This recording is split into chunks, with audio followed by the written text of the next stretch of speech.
Why do thousands of listeners across the US tune into Michael Jeverdon and Matthew Perry every week? Let's find out. These two started with a single live video, one that skeptics dismissed as a one-off. But guess what? That video sparked Morgan County's #1 show, The Conspiracy Realist. From being written off as just another pair of conspiracy nuts, they've flipped the script by bringing you fact-checked real information about the wildest theories out there. Their journey from underdogs to trusted voices isn't just inspiring, it's proof that truth seekers everywhere are hungry for credible insights. With high ratings across Eastern Kentucky and a growing national audience, Michael and Matthew are the dynamic duo you didn't know you needed. So, if you're on the hunt for real talk and real information, tune in and join the ride. Michael Jeverdon and Matthew Perry, unraveling the truth, one conspiracy at a time.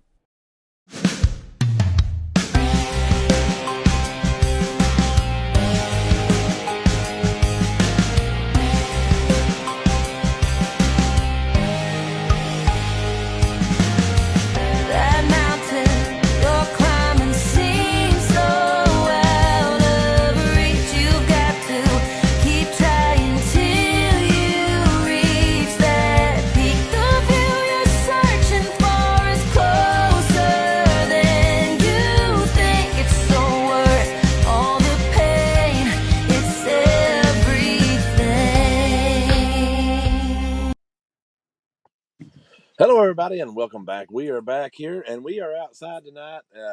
Kind of a new setup here. We're in the new, whatever you want to call this, canopy. But we are outside, so you will hear birds, cicadas, cars, gunshots. Ain't no telling what you're going to hear out here tonight. It's just part of being live. Actually, there's someone in the background here playing basketball, but you'll hear a little bit of everything. Of course, I had every intentions of starting the show off a little bit different tonight, but things have changed a little bit in the last little bit. I do want to give out a condolence to the family of Eddie Dale Davis. I think everybody here, tonight knew Eddie Dale, and he was a good person to be around. I mean, he would tell you how he felt, and but I mean, he was definitely a character to be around, and he'll be missed. The last time I saw him was over at the transfer station, and if he knew I was out there, he would always come out there, or he'd always corner me at the window, and you didn't know what you was going to hear, but he'll definitely be missed. Yeah, I agree 100%. I always thought the world of Eddie, and he drove a school bus for a while. He worked for the school system, and he's had a son that played Little League Baseball and Minor League Baseball with my son, Jacob, and I always thought the world of Jacob. And like I said, prayers to his family and his loved ones. And I know it's a difficult time, but hopefully time will heal all wounds. And like I said, his memory will live on. And we seems like we have this topic on. Almost seems like now every time that we come on the air, we have this topic. But we want to send out prayers to the families down in London, Kentucky, and Somerset. We went off the air, last Friday night, Saturday night, whatever night it was, we went off the air. And, shortly after we went off the air, they were hit with, a tornado down there. It's actually been rated over the week as being an F4 tornado that hit London. I think it was an F3, 2 or 3 when it started at Somerset. What was the death toll there? Was it like 30 plus? Yeah, it was up there. It just kept going up, and like I said, we just had a conversation a few weeks ago, and it was mainly about flooding. Like we've been having a lot of flooding issues and stuff, and I said then it's like all too often now we're starting these shows. With these condolences and stuff, and a lot of loss of life by Mother Nature, and our thoughts and prayers are also with those people down in Southern Kentucky. That we hear of tornadoes that size hitting Kansas and Oklahoma, and places down in the tornado alley. But I mean, it's rare that a Southern Kentucky, place down in Southern Kentucky gets hit with an F4 tornado. I mean, that was. We know all too well what that's about. Our we community was ravaged exactly with a tornado, and it took several years to rebuild, and the memory of that lives forever. We saw 7 people in our community lose their lives and I know that the Somerset and London area has been hit much worse with the devastation and greater loss of life. But in time, they too will rebuild, and they will, come back better than ever. And like I said, but the memory of that will always live with you every single day. And still, there's people here to this day, Mike, in this community. When a storm rolls in here, that night, we were on the air that night, and we had the radar pulled on before we went off the air that night. I mean, so they were given strong storms and everything then. And we can remember March the 2nd of 2012. That goes for us. That's got a spot in their heart that we'll never forget that date, and that's the same. That'll be the same. For those people affected in London, probably just like the Southeast Kentucky people with the flooding and the far eastern Kentucky flooding. I mean, those dates will always. And the tornado that hit western Kentucky out in the Mayfield area. Right. Yeah. It seems like every time we turn around, Mother Nature is giving us something that is very destructive in this state. Which Tornado Alley actually starts in Oklahoma. I'm starting to think it's in Kentucky but now. It's more likely, which Kentucky and the Missouri area kind of touch a tail end of that. But it seems like we're getting hit very hard. Mayfield and Hopkinsville and far western Kentucky, gets hit a lot. But I mean, this storm came a little further south, and I don't know. It's just unfortunate. I hate that for that area. I do believe there is a donation thing going around, just like there was in North Carolina floods. You could bring stuff to the Outback Guns and More, and I know there's a couple other areas. We'll get with that. Melina is talking about Eddie Dale. Said she just saw him yesterday. Said he was always shoving a fake snake in her window. And that sounds like him. That sounds like him. He was always talking to me something about, a school board thing or, always making some kind of joke about, a political thing or something. I mean, because he knows, that's just about where we're always at. He was something else. Another announcement that, we want to kick off with tonight is probably a shocker to a lot of people. But last night, as first reported by the D&D Sports Network, Mr. Matthew Perry, who is joining me here tonight, as he always does, has become the new head basketball coach at Floyd Central High School, and you will also be assistant principal up there. So, is it the Jaguars? Yes. Is that right?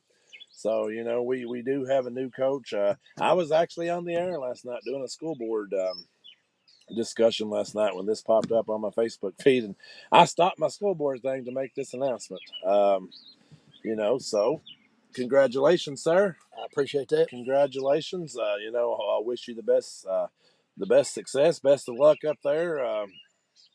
The best part is, you're in the 15th region now, and you will be coaching against your son. So, so that'll be interesting. You all can talk all the smack back and forth with each other, I guess. But I just got offered an opportunity that I just couldn't pass up. Let me first say I'm very appreciative of what I was able to accomplish and what Bath County was able to afford me the last 2 years. Extremely great people to work with and for. The superintendent, Stephen Evans, principal, Sabrina Brandenburg, athletic director, Mike Adams, my coaching staff, to the players.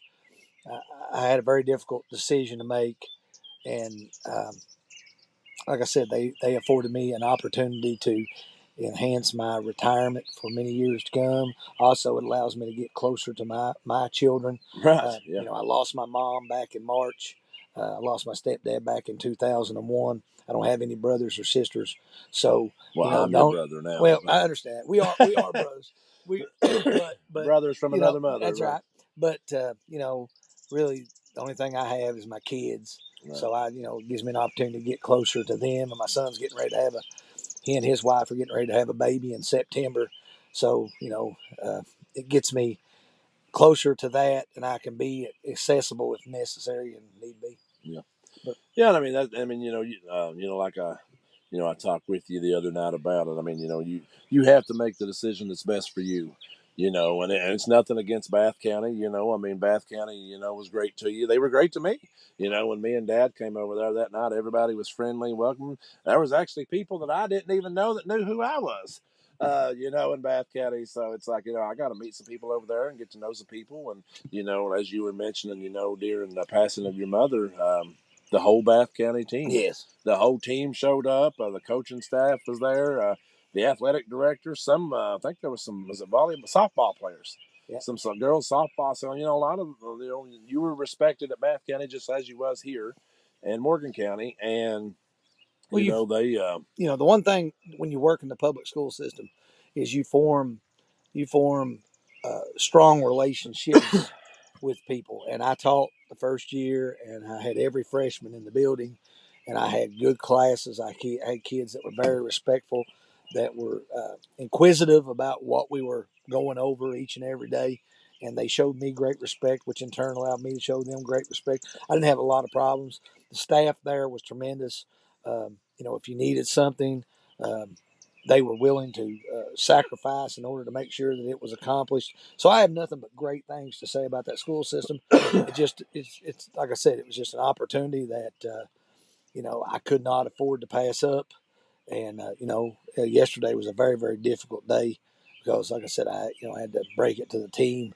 That's never easy because you don't want to see anybody get hurt or upset, and you worry about their future. And like I told them, I'll always be here. I'm a phone call away if you need something, a referral. I'm so appreciative of what you did for me over the last 2 years that I'm willing to continue to keep that relationship on a stronghold, so that if you need something from me, I'm there. Well, I mean, and even then too, when that announcement came across last night, I even seen, some players that currently play at Morgan County, that have played for you before and stuff, that was showing gratitude and stuff towards you, so that the respect, that they had gained for you and stuff, so you've meant a lot to a lot of players, even a lot of former players, over the years. And, I mean, like I said, Floyd Central, will be, they'll be happy to have you. You'll get used to a new environment, a new school, new area. Yeah, I mean, it's going to be interesting. One last thing I do want to say, though, about Bath County, and you mentioned it earlier today when I spoke to you, you do owe them a lot because they pretty much saved your life. That is exactly right. So, the day that you were having your issue, that happened to you while you were there. Yeah. If that would have happened to you while you was out on a mowing job on the side of a hill somewhere, you may not be here with us today. Well, to be quite honest with you, Mike, if it had been 10 minutes later, I would have been in my vehicle on I-64. Yeah. And it would have been probably pretty bad. Yeah. So I was very fortunate that it happened and occurred when it did. And the people there, looked after me, took it, tried to make sure that I got the proper emergency medical needs immediately. And like I said, I'm very appreciative of what they did. Like I said, I want nothing but the best for that school and that school system. I know they're getting ready to do a transition to a new superintendent. Mike Milton will be the new superintendent there. A wonderful person, has a vision for that school and that school system. I think they'll be in good hands. I think that I talked to the principal, and one of my main requests was that they hire somebody that will do right by those kids and continue. I feel like we laid the foundation for change. They need to hire somebody that will continue that and push and motivate those kids to try to work hard and get that winning culture built there. Absolutely. You got a couple congrats coming through here. Jacob Thomas says Floyd Central, Floyd County sure is getting a great coach and a better person to lead those boys. Well, I appreciate that. And I do remember he dropped the donuts on the bus going to the state tournament. I mean, it happens, don't it, Jake? But see, things that you think Coach Perry forgets, he doesn't forget. Yeah, that's the hard part, Jacob. That was 21 years ago, and he still remembers it. But yeah, you all right? Oh, yeah, I'm about to drop my glasses. Yeah, we're under the lights here tonight, as you can hear. I don't know if that's fireworks or gunshots going off. I don't know what's going on up through there, but that's up there in the hood. Yeah, I don't know what the heck that is that's going on. Yeah, it's I really don't even know what I was going to say now. Oh, I know what it was. We're talking about Floyd Central. I mean, and that's closer to you. You know where you live at. That's a closer drive for you too. So that's more convenient. For you being able to drive there every day too. And like you said, your son is just down the road there at that point, and He was the 16th region cameraman of the year.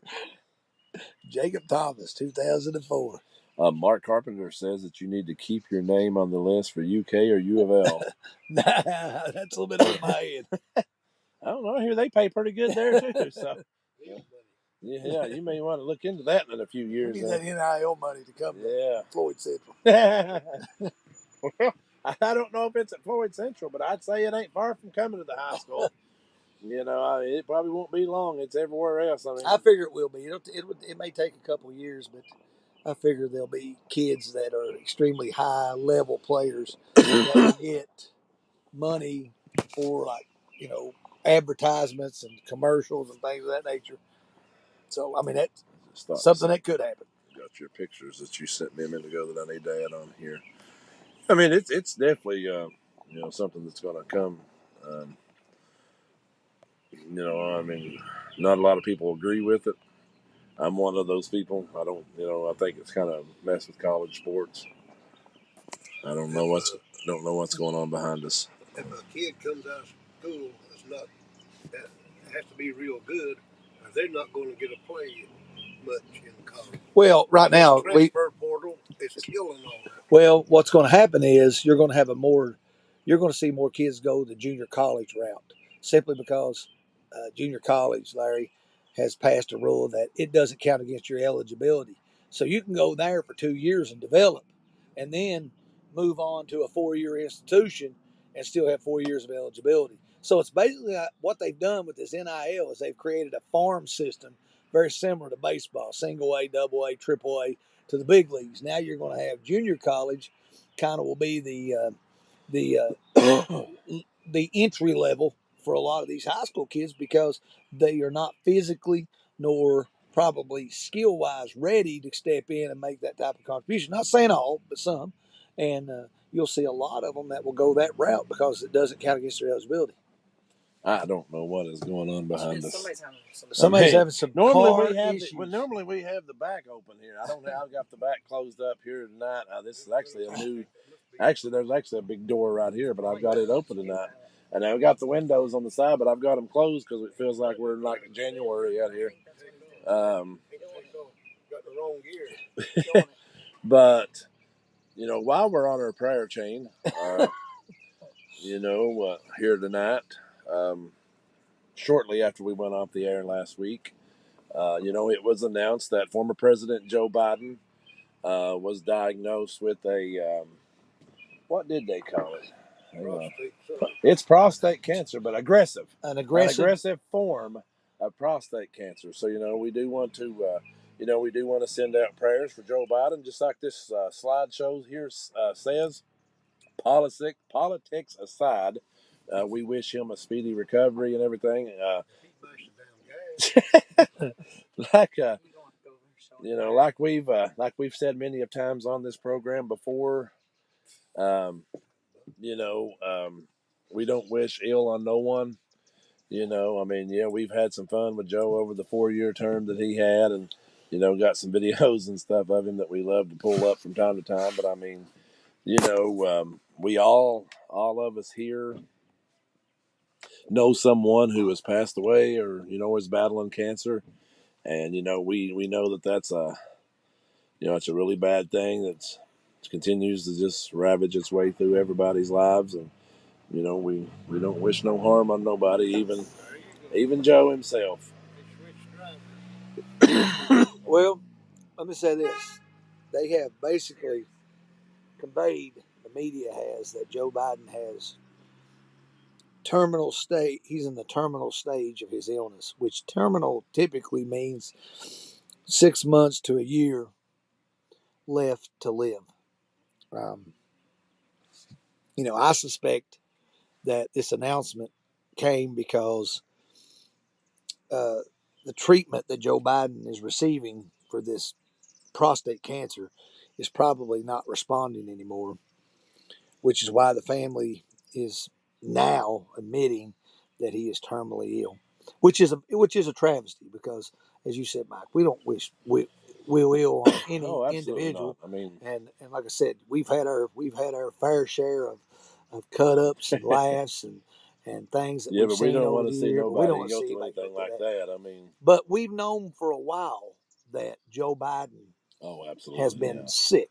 Yeah, there was something going on. You Like know, we said just before we went on the air here, I think there's more going on than just cancer. about 6 You months know, ago, we received word that there was an incident whereby Air Force One had to undertake an emergency landing at an Air Force base for him to seek medical attention. Could this very well have been part right? of what that was?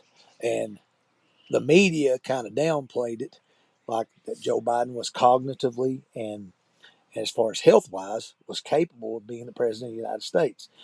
This kind of conveys that what we had said for many years now, that Joe Biden was a sick individual, and what I mean by sick is he was not healthy, that he had maybe some cognitive issues as well, dementia, that this has contributed to somewhat of a deterioration of his body and his mind. And it's sad. You don't wish that on anybody because, there's been many times on this program, Mike, where me and you both have questioned his family and said that where he Why was would you sick, why would you put him put him? out on? Yeah. Why would you put the man on national TV to to ramble and go on like he was? I mean, it's I don't know. It's just it was a sad thing to watch. And I mean, last July when he was removed pretty much from the race, you knew right then and there. I mean, something other's going on at that point. Mikey Fife says you still owe him a fish sandwich. Um, so I'll give you a fish sandwich. I ain't got a problem with that. I like fish I like sandwiches. fish. Actually, we forgot to mention that, guys. If anybody is watching us here locally, we have pork chops, we have steaks, we have hamburgers, we have hot dogs, all sitting over here, fresh and hot off the Cookies, grill. watermelon. Cookies, watermelon. I mean, that's actually I forgot to bring the peanuts out. I've got peanuts, but I forgot to bring them out here. But that's what took us a little while to get on the air tonight. We actually caught the grill on fire. I mean, literally had to We like better pour have the whole water on. community burned down. Yeah, I mean, I thought we was going to call the fire department. The whole yard was on fire. So we had some burgers that actually got really crispy and had to get rid of those. But luckily, we had backup and was able to get it going. It was a time though. The propane tank ran out. Luckily, I had another one and was able. We was having a time here tonight. But I mean, we was able to feed people, and there's still food over here if you want to eat. I know there's a few people said they'd be here shortly, so. Come on over. What kind of talent are you going to have at Floyd Central? I mean, have you met the team up there I yet? have not met the team yet. I'm going to say, have you met anybody? Do you know any players? I'll be introduced to the team on Tuesday night, and the parents. I'm extremely excited and anxious to get started. They returned everybody from last year's team. They should be top 5 in the region, but now a lot of that is how well they adjust to a new system and defensively buying into principles. Well, that's a strong region too. That region has a history of being having offensive prowess. They score and they're able to score and score. Well, you've got what? Pike Central, Pikeville, Shelby Valley, Belfry, Prestonsburg, Betsy Lane, Johnson Central, Lawrence, Lawrence County, Lawrence tough. Paintsville. That's what I'm saying. You're in that's a tough region up there. I mean, and that's a lot of. Well, there's a lot of good coaches in that region, and there's a lot of good talent in that region. And like I said, it's a lot more physical. Who won that region this past year? Lawrence. Was it Lawrence? They lost in the first round of the district, but they have what's called the Super Regional, which allows everybody to continue playing. They play the districts, and then what they do is they seed everybody. They do like a draw and a seeding process. And Lawrence lost first game of the district against, I want to say they lost to Prestonsburg. and then they came out of the losers bracket, so to speak, and went on to win the region. Were they the team that hit the last second shot against Pikeville? Yeah, That was counted as a 3. That was plainly a 2. A 2. Yeah. Mikey said that's a physical region historically too. Oh yeah, very physical. Yeah. You can about bet that down in the paint, it's going to be a war. It's going to be a war, especially Johnson Central. Yeah. If they bring any football players, they're a big football school. Belfry, is too. I mean, if they bring any football players over there, I mean, they're going to be some tough kids, for those other teams. Well, the 16th and the 15th region are about as different as daylight and dark, whereas the 15th region allows you to be more physical play from half court to the baseline. The 16th is more finesse oriented. They don't let you beat and bang on each other, and another thing about that 15th region too, that's some mountain teams too. Yeah, those kids. You're getting a little bit more over into the mountainous area of Eastern Kentucky too. So a lot of them homegrown big country boys over in that area too. But they have a chance to be a contender in that region. We just gotta develop and work well together, share the basketball, defend with a passion, and rebound. If we do those, it's a long time to November. Well, it's my main concern is to get better daily. You'll be able to do some conditioning and stuff like that early fall on. Get practice and stuff going in the about October the 15th. But I mean, usually before you ever get to see a team on the floor, it's November anymore, and sometimes closer to December anymore. It seemed like when I played, we started playing the first week in November, and now it's like the first week of December before a season starts. But you're pretty good ways off yet. Before you'll be able to see, unless you're allowed to play summer ball or anything. I don't know how that works. Well, the 15th is the pilot for the Super Regional. The Kentucky High School Athletic Association allowed the 15th region to kind of somewhat show what this Super Regional is about, where every team makes the region and you base it on RPI and rankings. And, typically when they've had that, one of the district winners has always won it. But this past year they had a team that lost in the first round of the district. They come out and won it all. Yeah, and then went on the state. Just got hot at the right time. And are talented. I mean, they're a very talented team, but they just got hot at the right time, started making shots, started getting stops. Well, I've seen that happen. I think it was last year in the 16th region. You had Ashland Blazer lose in the district to Boyd County and then turn around and win the region. And then, hell, this year you had Ashland make a pretty big run, in the state tournament. So, I mean, just like you said, whatever team gets hot when it comes tournament time. Well, that's you can be playing, you can be 26-0, get beat and lose first round of district, go home, or you can be 0-26 and win. Win the whole region. Yeah, this Super Regional way they've got it, it's a different, it's a different animal in itself. I don't know if it's a good thing or a bad thing. Ask Lawrence. Lawrence probably thinks it's a great thing. Yeah, I mean, Lawrence is eating it up. They're getting to hang a regional banner, and over there in Louisa, so they're loving it. But like I said, it'll be interesting. I mean, it'll be a new, like we talked about earlier, it'll be a new environment for you, a new school, new everything, and we wish you the best of luck. And I think Larry asked last night, we need some tickets. We need one of them season passes or whatever. Hell, he says he's up there right now, almost close to where the school is anyway, so he knows exactly where it is. 3 or 4 miles. I'm trying to figure out where we can roll with. There's been a lot going on. There's been a lot of things that have happened, a lot of developments over the last week and a half. Like I said, probably one of the most noteworthy was Joe Biden being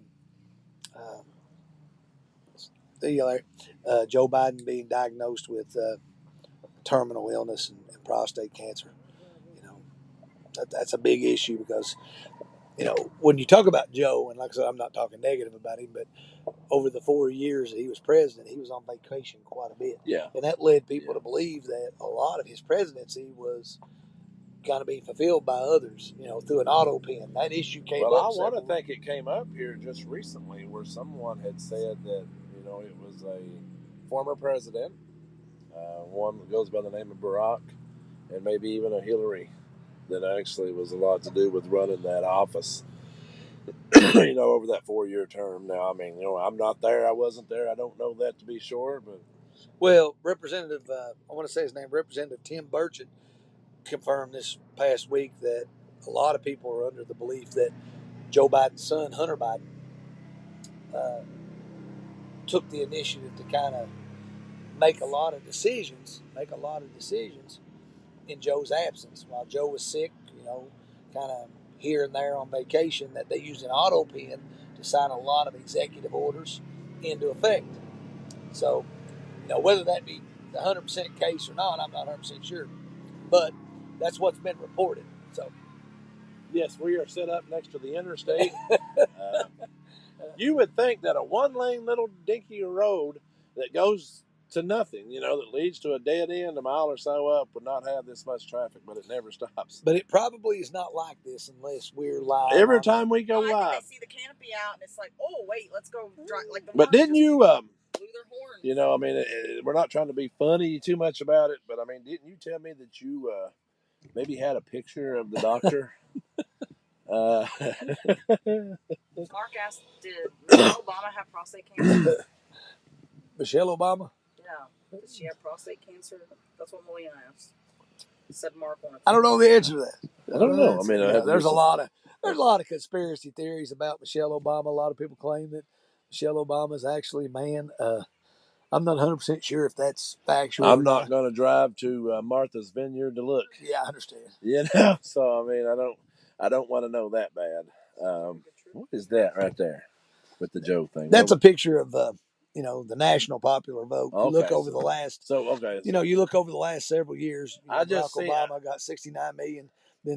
Then he got in 2012 he got 65 million, and then in 2016 Hillary Clinton ran for president. She got 65, and then here you have Joe Biden, who is probably the most popular president in the history of the United States with 81 million votes.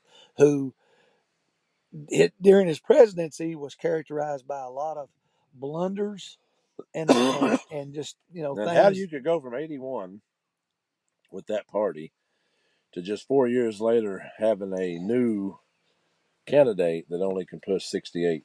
Well, and that makes you question why would you take the single most popular president in the history of the United States out of the race? Why would you not wait until if you want to remove him from presidency, allow him to win, and then have him step down, and then the 25th Amendment comes into place, yeah, which that's what I'm saying. Talks about secession, but they chose not to run him and chose to run Kamala in his place, and like I said, her being the border czar, I think a lot of the issues with the American border came to the forefront.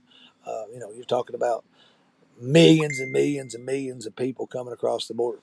Yeah, I mean, it's crazy. I mean, and then you find out, in the last week or so that he's got an aggressive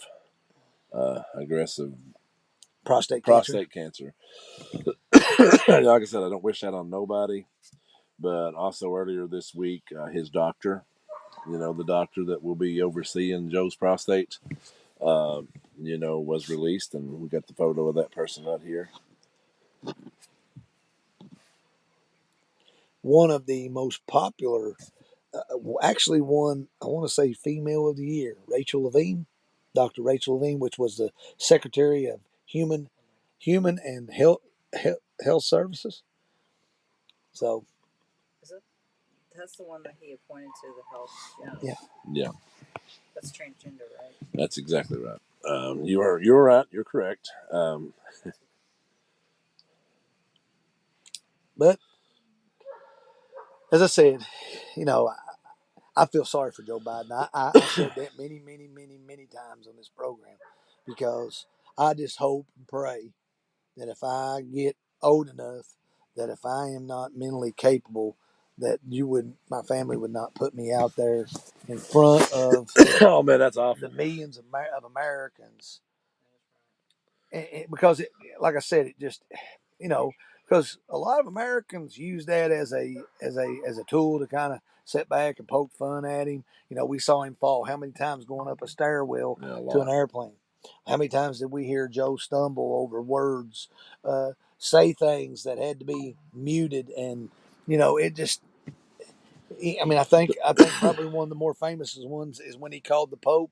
Was it Satchel Paige? Satchel Paige, a great American, African American, or And it's sad. something other like that. So that kind of tells you that Joe Biden had some mental issues, and I don't mean that in a negative manner, but he had some mental incapacities that were going on that were affecting his ability to carry out the office. But at that time, I don't think they wanted Kamala to follow in his footsteps because I think a lot of the people in the own party were scared to death.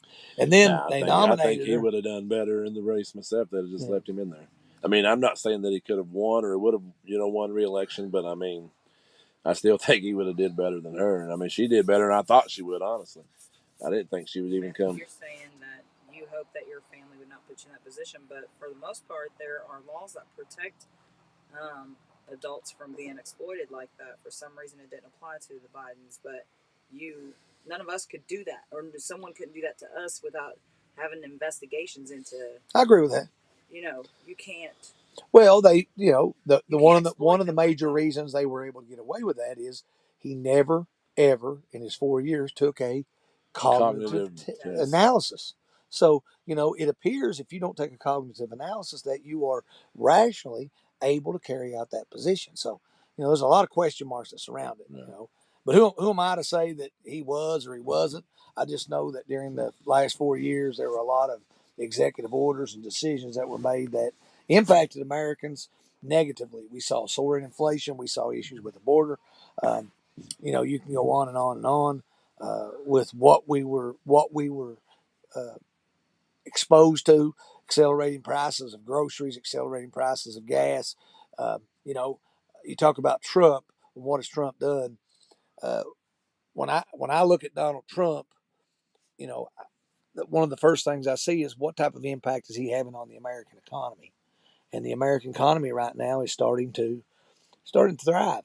And the reason being is because we're getting a lot of economic investments from businesses abroad that are trying to Red Riding, invest in the American manufacturing industry here.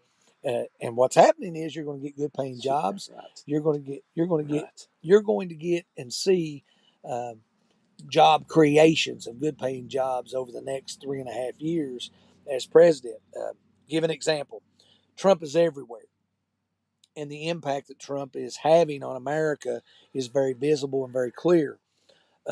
Just this past week, over 10,000 was actually 10,700 pounds of dangerous drugs valued at $74 million was seized and confiscated during this fiscal year. $74 million worth of illegal paraphernalia has been captured. So that tells you that Border and ICE and the Border Patrol are doing their job. They're getting the necessary means, money from the federal government to ensure that lethal drugs do not get into communities like we live in. So, well, you're talking about ICE. While you're on that topic real fast, a couple of weeks ago we talked about a judge named Hannah Duggan. Here she is right here. She is now facing up to 6 years in prison for obstructing ICE. And you remember we talked about her a few weeks ago where she was housing some illegals or something. No, what she did was she's the judge that when ICE came into her courtroom to detain an illegal alien, she basically led this individual out a doorway that led through her chamber outside the building to help that individual escape. And as a result of that, she obstructed justice. She got arrested. She got detained and arraigned just like anybody else that would have done that.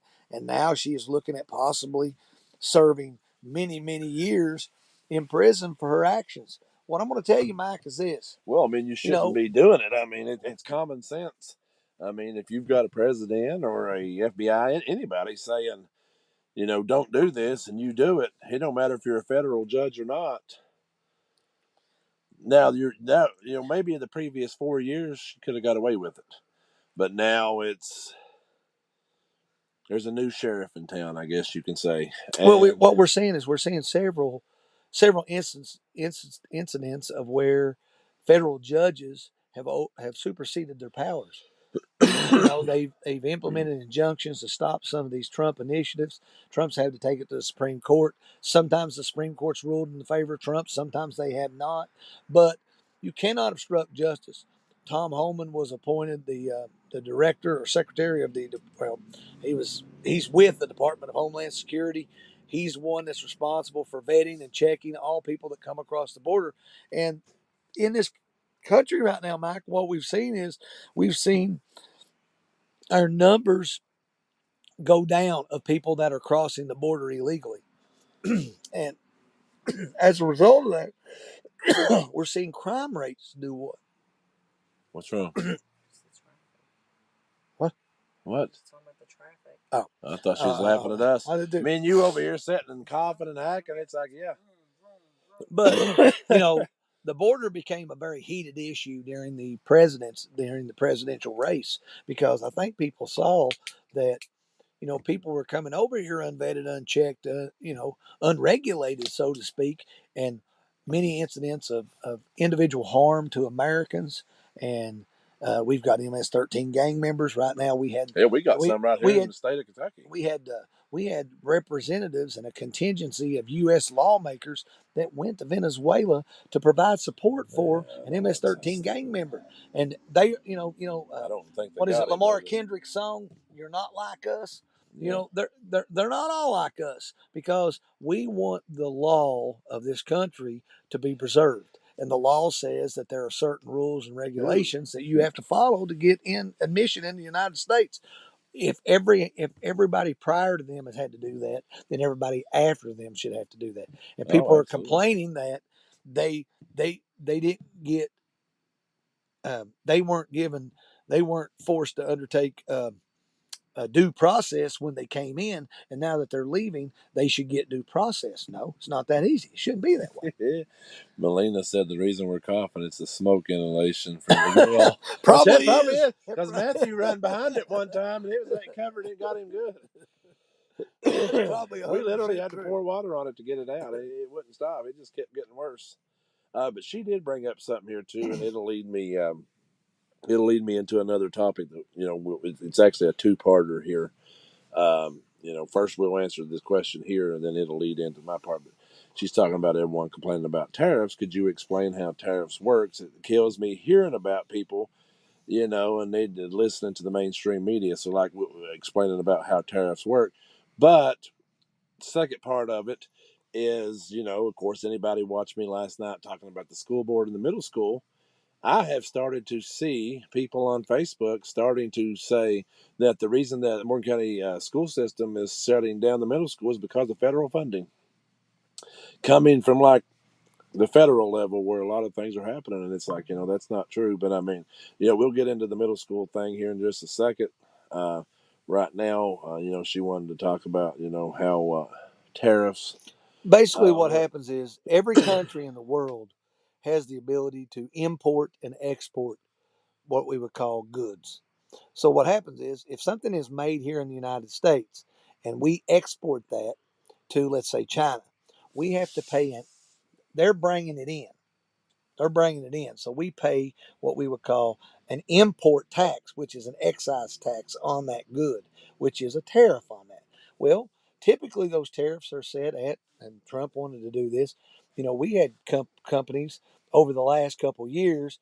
Give you an example. Bill Clinton signed an initiative called NAFTA, the North American Free Trade Act, which meant businesses here in the United States that were manufacturing goods for consumers could move to Canada or Mexico, establish warehouses and a production facility, make their goods, bring those goods back to the United States, and not have to pay any taxes. But if we sent something there to Mexico or Canada, we had to what? Yeah, we had to pay that. So what's happened is what's good for the goose is not always good for the gander, so to speak. Right. And we have excise taxes, tariffs on all countries around the world. We were not getting our fair share. What I mean by that is this. Let's say we had tariffs with China. We were paying more out than we were getting in. That's the problem. Yeah. So exactly. how is that fair? Okay. Right. If we have a tariff with China, it's reciprocal, which means you have a 10% and a 10%. It basically does what? It cancels it out. The only problem was a lot of these countries didn't have reciprocal tariffs with the United States. Instead of a general 10% tariff, it was 54%. Some of them were in excess of 100%. Some were 257%. So what's happening? These countries are doing what? They're ripping us off as far as in the market, so to speak. And as a result of that, Trump had to put a stop to this. You can't allow that type of system to go on when it's hurting American workers, because what are American companies doing? They're just closing their doors, going to another country, hiring cheaper, what we would call slave labor. And I don't mean that in a negative way, but that's basically what it is. When you can give an example, let's say a big company like Nike, for example, their manufacturing plants may not necessarily be here in America. They may be somewhere else. They're manufacturing that product for a cheaper rate. Yeah, and then turn around. We talked about that a few weeks ago with, I believe it was Nike. Like if it was in Japan or China or India, they can make a Nike pair of shoes for $5 or $5 or $10.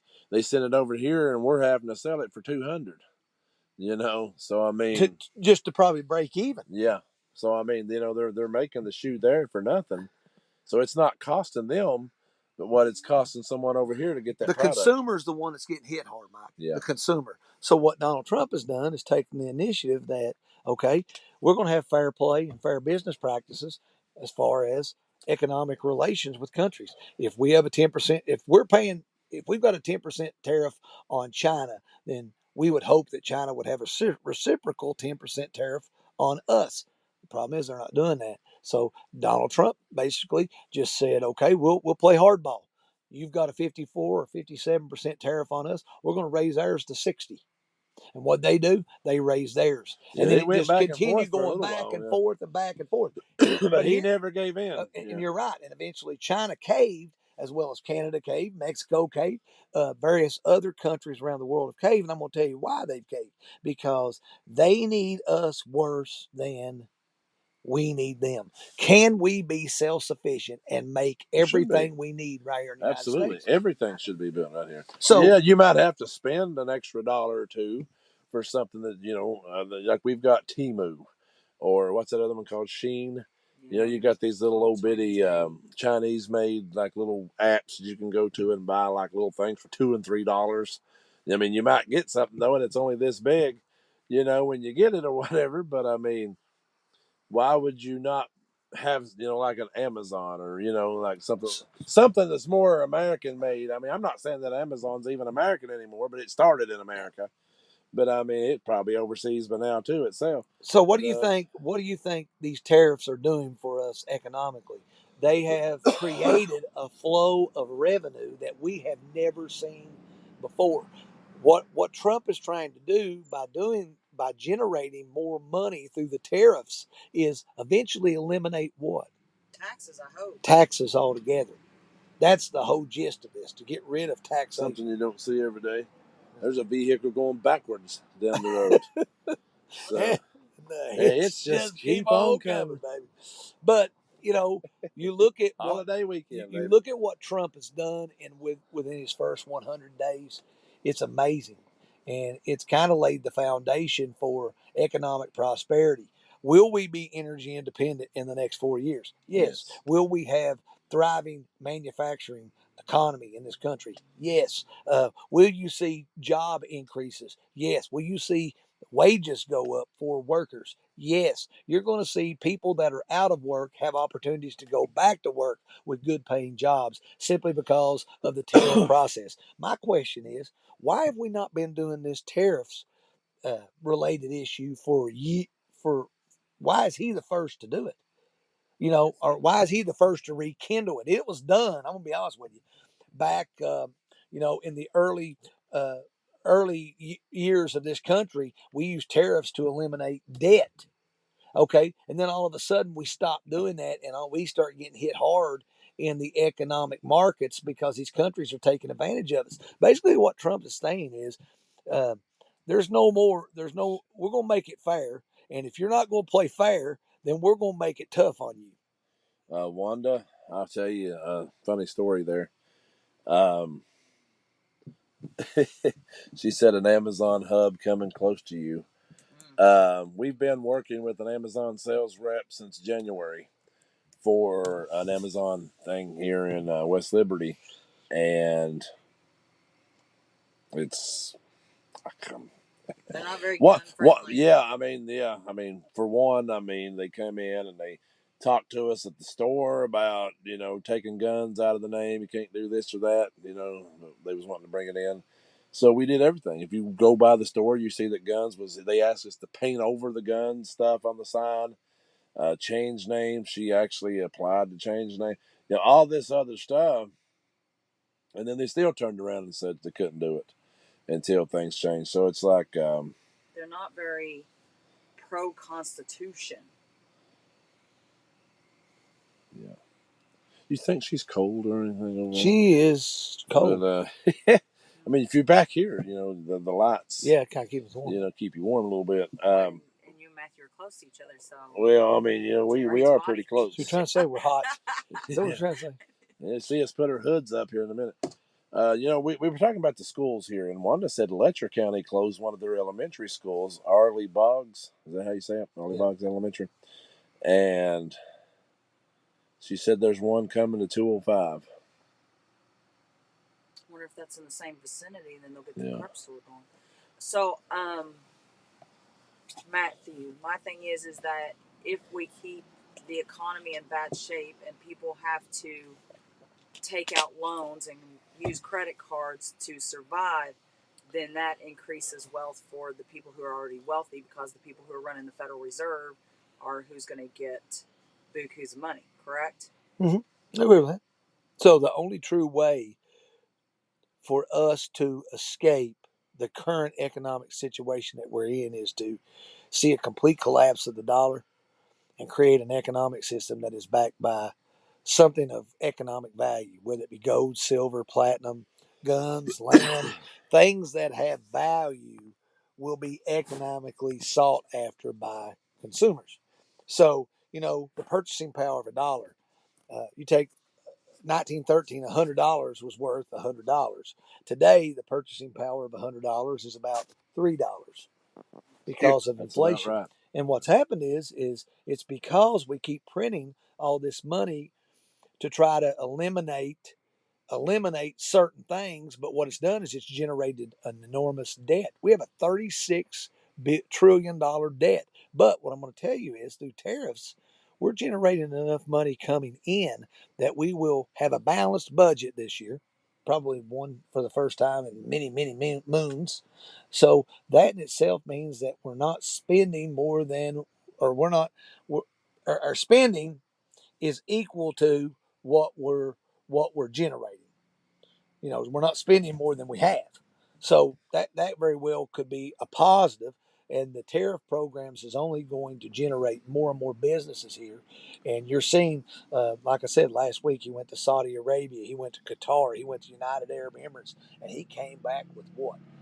Trillions of dollars worth of economic development. Boeing overnight was basically resurrected because Qatar signed a contract to purchase, I want to say, was it 213 jets? So that in itself means that Boeing has an opportunity rather than be bailed out by the federal government. And that's what we've done over the last 50 years is when a company is failing that has promise and major means to economic prosperity in America, the government bails them out. Remember, the auto industry was bailed out. We did it with the auto industry. Yeah, we did it with the auto industry. Well, you don't have to bail people out if you've got companies that are producing and workers that are working here in this country, because we don't have to buy anything from anybody.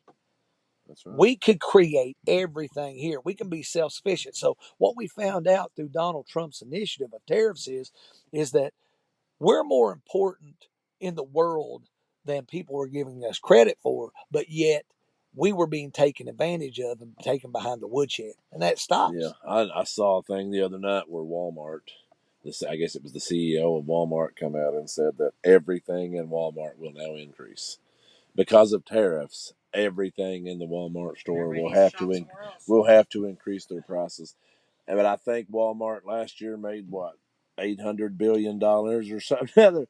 Was their probably more than Well, that. their basic, It's like they're not hurting. Walmart is not hurting. So I mean, it's just they're doing that stuff just to be doing. But their basic advertising is slashing prices. They're always slashing well, prices. they need to change that. But you can, okay, well, all you have to do, all you have to do, Mike, is this: be a smart consumer. Don't go shop there if you're going to pay more. Find somewhere that provides that Or just service. don't shop there at all. Yeah. And let them see And I'm not talking bad that about people Walmart. are not. I'm just talking about anybody in general. If they're raising their prices just for price gouging to hurt the consumer, be a smart consumer. You have a choice. You don't have to do your business with a corporation. You can do your business with local, privately owned business institutions. A lot of the things that you can get at Walmart, you can get. It may not be name brand, but it's the same thing so much in a sense. Michael, didn't you say that Trump did he sign the thing about the overtime? Didn't you say that this week? The bill, The big beautiful it bill, actually had passed the House. It actually now has passed the House, and it will go to the Senate. and I'm going to tell you that it will pass the Senate. That big beautiful bill actually has the tips, no tips on. No tax. No tax on tips, no tax on overtime, no tax on Social Security. Was that it? Yep. And then also you've got And they no made tax on capital They made them. gains. They made them before they agreed to it the other night. Though they made them go in like at midnight, and they actually had to change a couple of things here and there. But a lot of the changes was still come out to the good. I I mean, think it passed the House 215 to 214. yeah, it was Passed close. by a single vote. I think it came to Mike Johnson. So I mean, But it's the single greatest tax cut in the history of the United States for the middle class. No, I heard some people, and I mean, I know it probably upset some people that's even watching, and I apologize if it does, but I saw people complaining about it because it has a requirement in there for people that are on Medicaid. A lot of people thought Medicaid was being cut. No, Medicaid's not being cut. In this bill, it is said that Medicaid will have which it already does, but it's not going to be more implemented. Now, Medicaid, you will have to work to be able to get food stamps and Medicaid. If you want, or SNAP. If you want to get SNAP benefits and Medicaid now, like a medical card, you'll have to meet the work requirements to be able to get it. And I think that's wonderful. I mean, I don't you setting around getting free stuff and doing nothing, or having to work 20, 24 hours a week. I think it's awesome. I think it's wonderful. Well, a lot of people were concerned that Medicare was going to take a cut. It does take a cut, but the cuts are no Medicare for illegal aliens. Well, it shouldn't be that anyway. Which is a lot of this is logical. I mean, straightforward stuff that should have been common sense should have been in place. No Medicare for able-bodied adults who refuse to do minimal work, and that's exactly what you were talking about. And then, no Medicare, and that's what it says: able-bodied adults. It doesn't say that if you're just 100% disabled that you have to go to work. I mean, if you can't, you can't. I mean, but it says if you're able to do it, and we all know those people that are able to do it that don't, then those are the ones that needs the. And then it also included within this Medicare cuts, it included no Medicare for sex change operations on children. So I mean, they did address it. I think a lot of people thought that the cuts were going to come so significant that it was going to hurt people, but what it's done is it's tried to cut down on the corruption and the incompetence that goes within the system. And what I mean by that, like I said, I think that Medicare is a great program. I think there's a lot of needy and well-deserving people that need to be getting some type of assistance through Medicare. However, we all know someone, Mike, that is abusing the system when they could be working and they're able-bodied, they're healthy enough, but they just simply refuse to do it, and they do nothing, And that's and what the I'm getting government at. I pays for mean, it.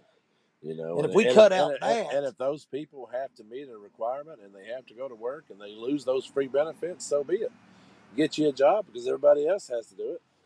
but you know, I think a lot of people just think that you're attacking people that are not able to work.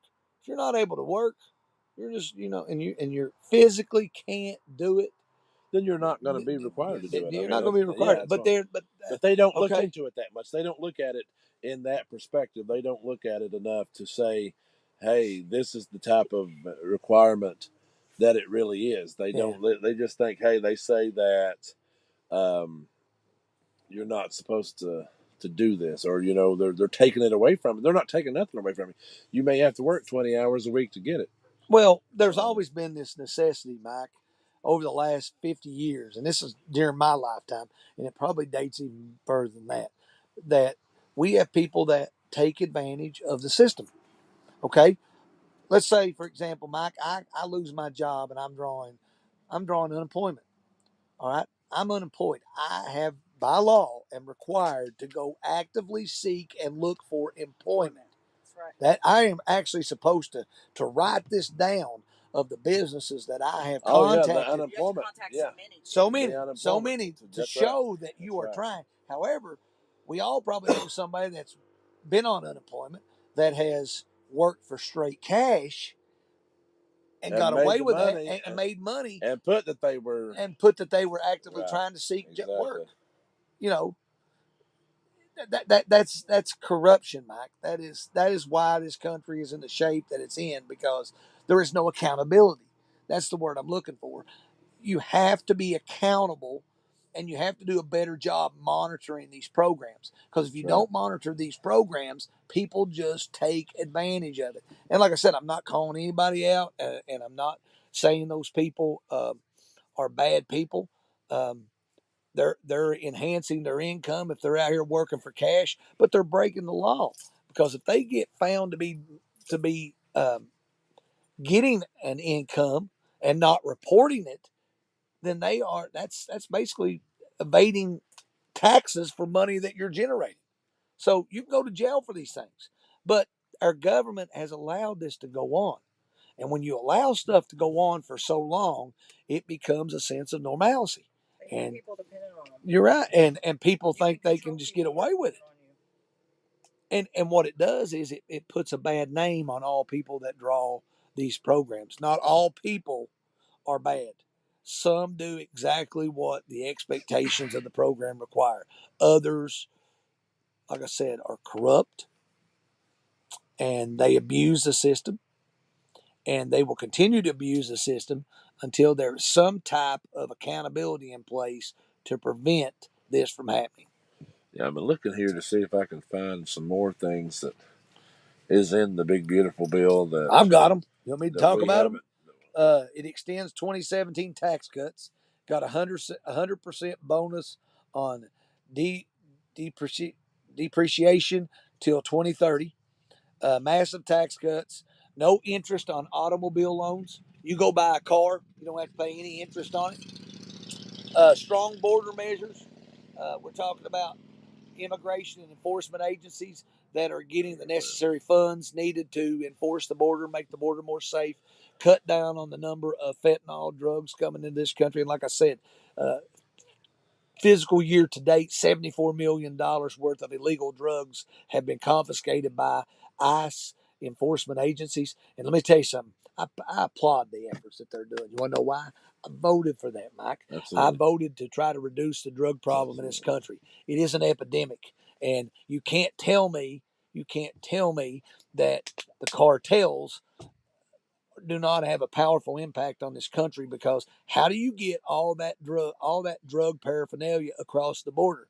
Somebody has to be getting kickbacks, because there's no way with the enforcement agencies that we have at the border that there should be millions of dollars worth of fentanyl on the streets in the United States that threaten the lives of local and small communities like we live in.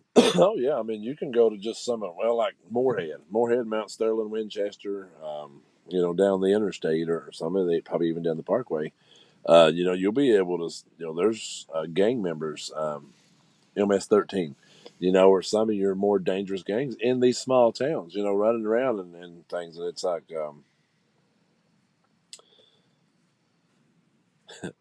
they're not loving the idea of this cold weather, which is just kind of It is ridiculous. yeah. We're going into the last week of May. And you would think it's going to start to get what? It's usually the Memorial Day weekend. You're starting to get hot. You're starting to get to that summertime, like the beaches and everything open. I mean, hell, our lake is still 10 feet above summer pool right now. So I mean, it's crazy.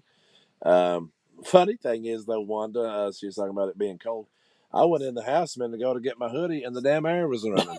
The air unit had kicked on and was running in the house, and I'm going in there to get joggers and hoodies to put on.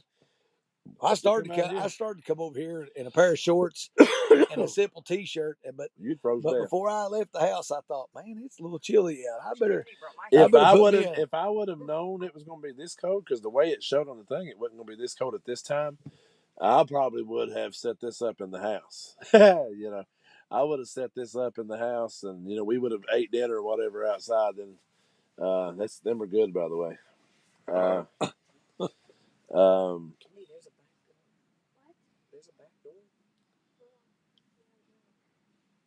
Anyway, Melina asked this question a minute ago. I just do not get this site. We click on it every week, and it only updates like very, very low. I think it's like 160 last week. It says it's 170. I mean, we've said it many a times before on this program. I think this thing's 3 to 4 weeks behind. I think this thing is maybe even further than that behind. I mean, it can't be updating as they're happening, because even on the rigged fake news, we see every week that they're talking about more and more stuff being found for this, and it's like, well, let me say this about DOGE, the Department of Government Efficiency.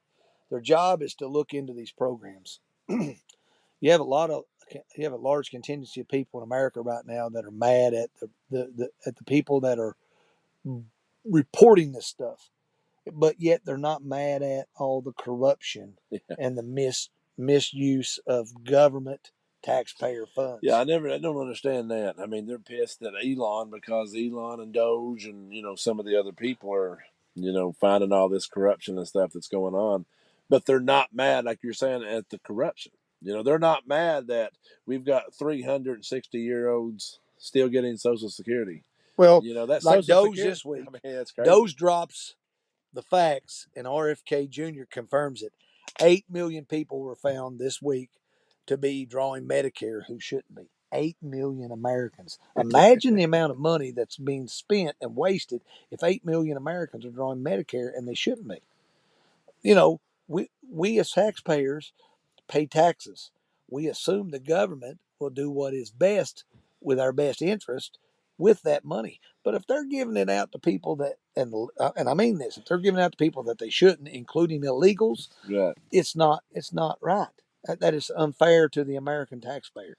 Therefore, there needs to be more accountability in those programs to try to prevent wasteful spending.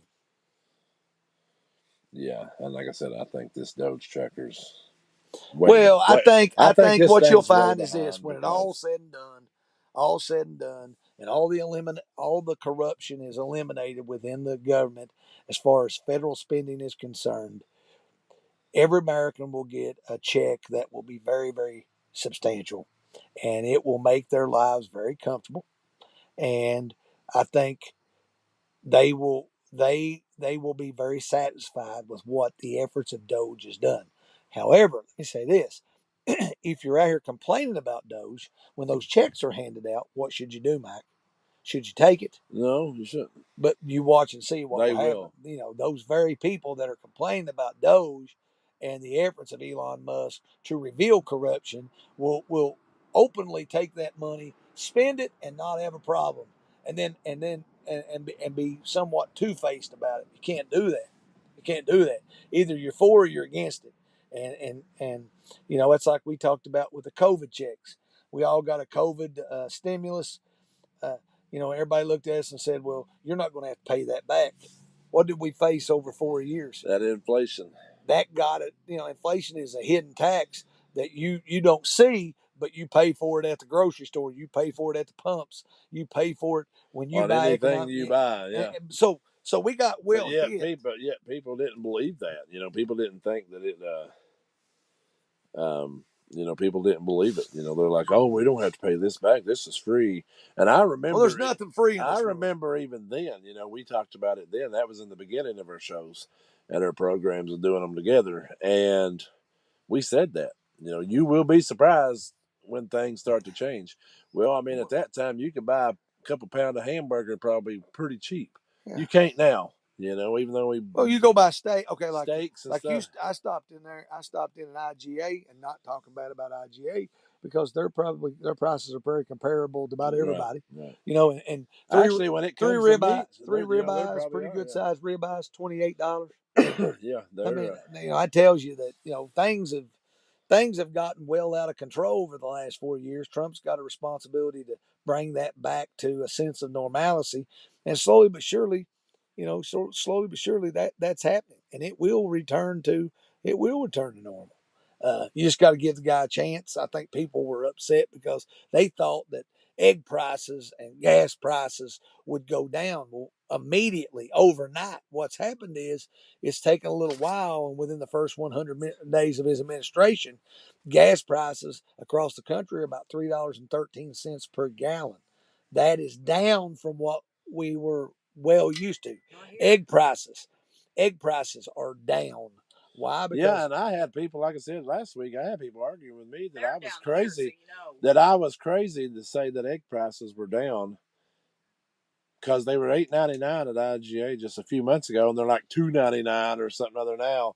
And they were telling me, like, this idiot really wants us to believe that egg prices has dropped $6. It's like, well, go look. Oh, I know for a fact they were $8.99 because it's the only thing I got that day was eggs. I mean, the best decision I ever made about 6 years ago, 6-7 years ago, best decision I ever made was getting chickens. Because when the egg shortage hit and all the chickens started getting killed off and everything like that, the best decision that I made was having chickens because I never had to buy them. So that worked out real well for me to be able to do that. And like right now, I'm still getting a pretty good amount of eggs. So that's one lucky thing. Let's see what we got here. Trying to see. Did anybody that's watching right now? Did you all watch my school board State of the Union? I guess State of the County address last night. Did anybody watch that? Like I said, I guess you probably know where my stance is on the middle school stuff. If you did watch last night, you've seen this. You've seen me share this. Let me see if I can. I don't know. I guess you guys can see that. I mean, it's hard to see. Let me see if I can fix it for you here, because I want you to read that. Oh Lord, I want you to read this bottom line here that says summer. So give me just a second here, guys. Right there, the summer 2025. That's where it's at. There'll be a public forum to review the district's plan and collect feedback. The public forum hasn't been announced yet. I was told about it during a meeting. So, there it is. That will be open to the public. From what I was told, they want the public to show up so they can actually tell you why the middle school being shut down is a good thing. And then, as you see there in the second part of it, it will be considered by the board.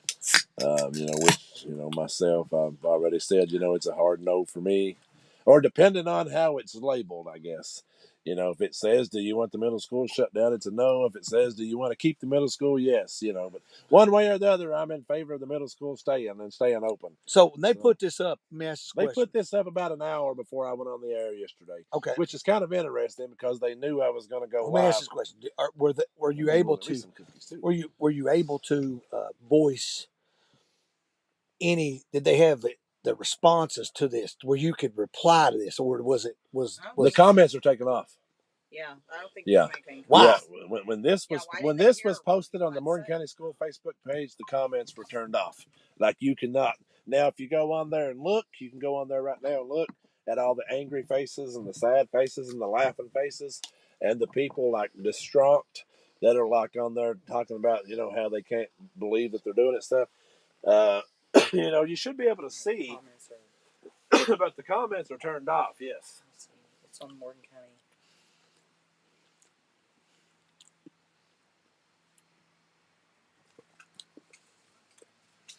But this will be a hot topic. People in the community will ultimately voice whether they're either for or against. You would Matthew went and think got cookies. So I had to go get a couple you of would think cookies. that, and I say this, you would think if there's enough people that object to this, that board members will listen to their constituents. Well, I mean, Because last ultimately that's who they represent. right. They don't represent any Right. loyalty to anyone other than their constituents. But as we know, sometimes that doesn't always happen or transpire. I'm not singling anyone out, but Well, that's like last night. I went over to the board page, like I can do here with the computer. I went over to the board page last night. I actually went onto mine and showed, where the email was, where the phone numbers and stuff are. I didn't click on any other board members because, like I said, that's the constituents. But I showed them how to find it. And I'm like, it said right there at the bottom of that, as you see right there at the very last bottom, it will be conducted by the board members. So the decision for the middle school comes down to the board. So that's why you need to be contacting your board members and letting them know. I mean, So if you're not happy about it, you need to be letting them know because I was told it'll be June or July when that decision will come down. I kind of figured July.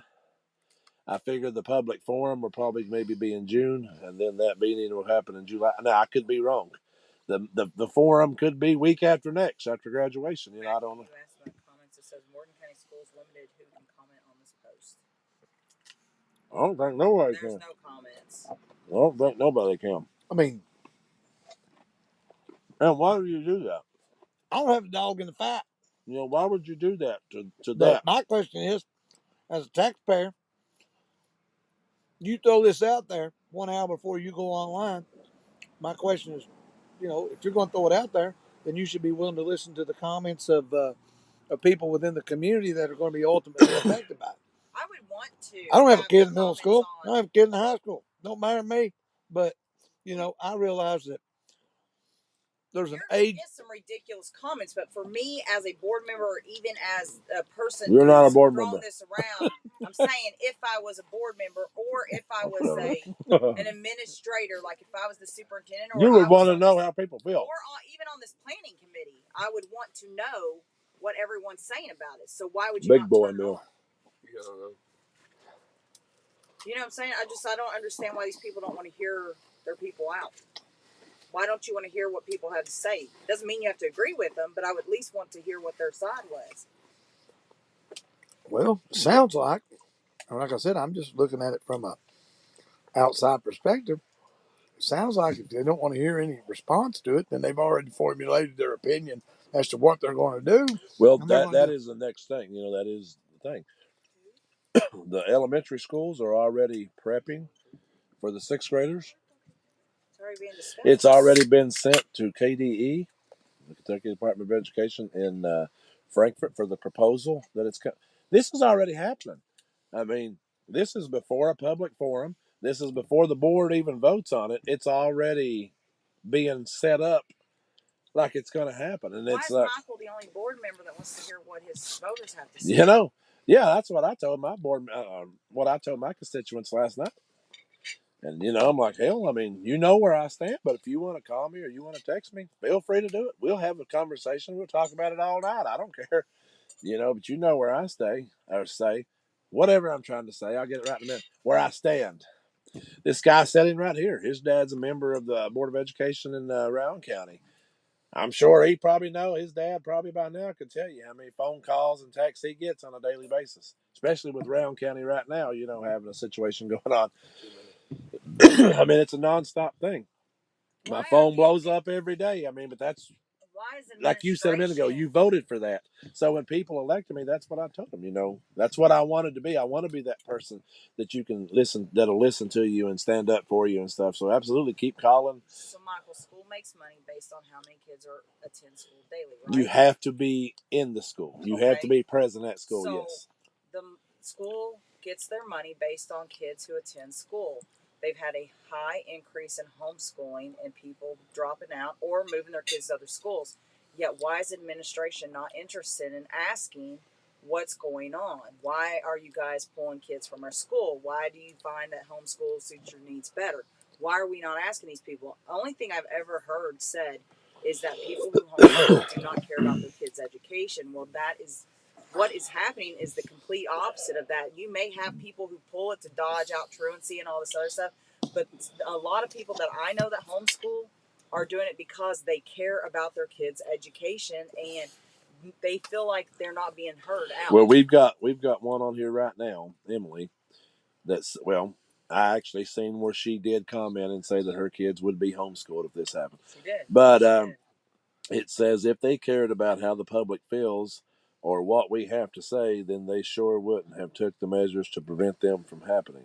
And I guess like the comments and stuff. Turn the comments. You're going to post this big thing about the schools, the facilities, whatever that thing was called, that they come up with, and then they turn the comments off for people. The public can't comment on it. So I mean, it's weird that they find out that I'm going to go live, and then that just happens to come out like just an hour before I go live. So I guess the talk got around that hey, he's going to talk about this stuff, so you better. And then Wanda talks about the Arley Boggs Elementary School there in Letcher County. Um, Said the board voted on that to close that school before the families and the communities even had an opinion. They didn't even get to voice their opinion. And Anna says it. I'm gonna see if they let me pull that up here. And Anna says it too. She said, "I'd like to see every adult in the county stand up for the benefit of the children and protect all the children." And that's what I called, my live last night. That's what I called it. It was called "Listen to the Children." Because what I've been doing over the last few weeks is I find high school age kids or even middle school age kids, and I'm like, "How do you feel about this?" And like I said last night, how many of them has told me that they can't wait for it to happen or they love it? Zero. Every one of them. And I know there's been at least probably 30, Well, there's 30 to 40 kids, and I've not. Well, I had two high school kids with me last night. One that I'd not ever even heard her talk about it before. And, she was pretty open about different things in the school that was going to cause a lot of issues and stuff. well, If this happened. there's pros and cons of anything. You have to weigh those pros and cons and look at it from a from a safety perspective. My concern would be, and like I said, I don't have a dog in the fight, but I realize that Oh, you there's got a a dog, but you're about 1 week away from him. you know, So, but I do realize that there's a big age gap between a seventh grader and a senior, and most older age kids look at young kids as somewhat annoying, and I don't mean that negative towards young kids, but those kids are young and they ask a lot of questions, and older kids, their patience gets worn out. It's going to lead to some issues whereby sometimes older age kids may say something to that kid, and it's taken out of context, and it can be problems, and it can lead to dangerous situations. You put 18-year-olds with what is a 13-year-old. No, because we had a parent last night say that their seventh grader will be 11 years old, and then you have your COVID year kids that are 19 that are in the high school. So you have 19 and 11-year-olds. That's what I was talking about last night when it came to maturity levels and how middle school is there for development to be able to get ready for high school, to adapt easier to get into high school. now, That's like is Round County? It's got a middle school, right? There's a middle school, and it's in the. Okay, that's right. So that'd be like taking Round County Senior High School, moving the middle school and the elementary school all in there. All on that campus, all in the same school. I mean, that'd just be the dumbest thing. that'd be like doing that is what they're trying to do here. I mean, it just don't make no sense. Which, I mean, we have more kids than you, but I don't even think the number of students would be an issue. I just think the basis, and when it comes to scheduling kids, the routine that everyone already has, it's just not worth it. Well, if you had, let me say this. I think if you had built a building that was big enough and had a campus that was big enough and accessible to create an opportunity for separation, it wouldn't be a big issue. But the problem is, they're going to be together. The building's not big enough. The building was built. The building was built by taxpayer dollars. They spent roughly about $38 to $40 million to build that building. There are very few classrooms that are unoccupied there. I know I was assistant principal for 14 years, and I was in that building. I know what that building is. But like I said, I don't have a dog in this fight. I don't care. I don't care either way. But I do realize that, you're not going to put a young kid in an environment where, you're transitioning. We're transitioning from a young child to a young adult. And young adults deal with different issues. And I know that middle school kids, middle school teachers, and middle school staff and middle school administrators have to deal with some issues that are adult issues. But you're pushing it on those kids, some of those kids, much faster than is necessary. And I'm just saying this. If I had a child and they went to they're in the seventh grade and they're in a high school, and a high school student did something to them, I would be absolutely livid. I don't blame you. And because I know how I know how high school. Listen, I've been there, done that. You've been in high school forever. I ain't never got out of high school. You ain't never left for 30 years, and still not. You graduated high school and went right back to it, didn't you? And I just don't. Like I said, I'm not saying all kids are bad. I think some kids could adapt to that situation, and some kids just seep through the cracks every day. They just go to school, do what's required of them. They are very, very conditioned to doing what is expected. However, you do have a contingency of other kids that look for the bad part of it. They look for it. I mean, and they make bad choices. And those young kids are there, and sometimes kids are inclined to say things. Yeah. When I earlier this week, when I asked the question, well, which is like a lot of the people's concern, is putting these younger kids in with these older kids, like girls and boys. An older boy, younger girl situation. Which sounds like a disaster. When I asked that question, like people were concerned about that. The response that I got. They've got one of these, so they're already doing everything now. They ride the school bus together. They've got these, so if a 12-year-old girl's wanting to talk to an 18-year-old, they've got these, so they can do it. They don't need to do it at school. They can do it here, so it's not a big issue. And I'm like, it won't be a big issue until you make national news like Round County, and then it'll be a big issue, and then they'll be like, "It's stupid." But it opens opportunity. Yeah. It opens the possibility of it happening more often. Not every kid rides the school bus. There's a parent drop-off line and pickup line for a reason. Well, I think Lexi, mentioned that last night. We've already got a parent pickup line that's if you don't get there early enough, you're in line for 30 minutes or whatever, just trying to get out of there. You add 2 more grades to that school, and that many more kids are going to be picked up. I mean, you're going to be there for well over an hour. At Round County, there's people there at like 1 o'clock. They'll sit there for 2 hours, an hour and a just half. to be in the front of the line. Yes. Just to get that kid and get out of there. That's what I'm saying. I mean, it's just like there's no concern whatsoever. There was just no concern whatsoever from the office about any of it. I mean, it was just like it wasn't a big deal. So my question is this: what is the rationale? And I'm asking this as basically being concerned. What is the biggest concern and reason for doing this? Is the middle school building in that bad shape? Well, I took a tour of the middle school right around Christmas break, I think it was. So, I mean, I didn't see anything that I thought was. It looked like the middle school, did when I went to school there. I mean, I know other people have been in the building and stuff. they said something was wrong with the roof was the first thing that I'd heard. Then there was something about the septic lines, which I talked to a guy last night that actually worked with the septic lines and put them in there, that said if it was that big of an issue, it would be turned over to different entities, whatever to do things. And he don't think it's anything like that. And then I was told it was because we voted to give staff raises, so now we have to make up the money that they're losing for staff raises. And then I was told that if we keep the middle school open, we're going to have to fire staff. So I mean, it's like I don't know. It just don't make a lot of sense. Like last night, I said that just because you're putting all the kids in the same building doesn't mean you have less faculty or staff, because you still need the same amount of teachers to teach the same amount of kids. If you have 1,000 people in the high school, and 600 over, you still have 1,600 kids that need to be taught. So you still need enough teachers to teach. Cost is the maintenance of a building. Well, that's that. Yeah, that he said 1,600. So that made me think. I was told that Morgan County Schools currently, with the number of schools we've got, is set up to house 2,500 kids, but we're currently only enrolled a little over 1,600, and in the next 5 to 10 years, we're going to be at 1,300.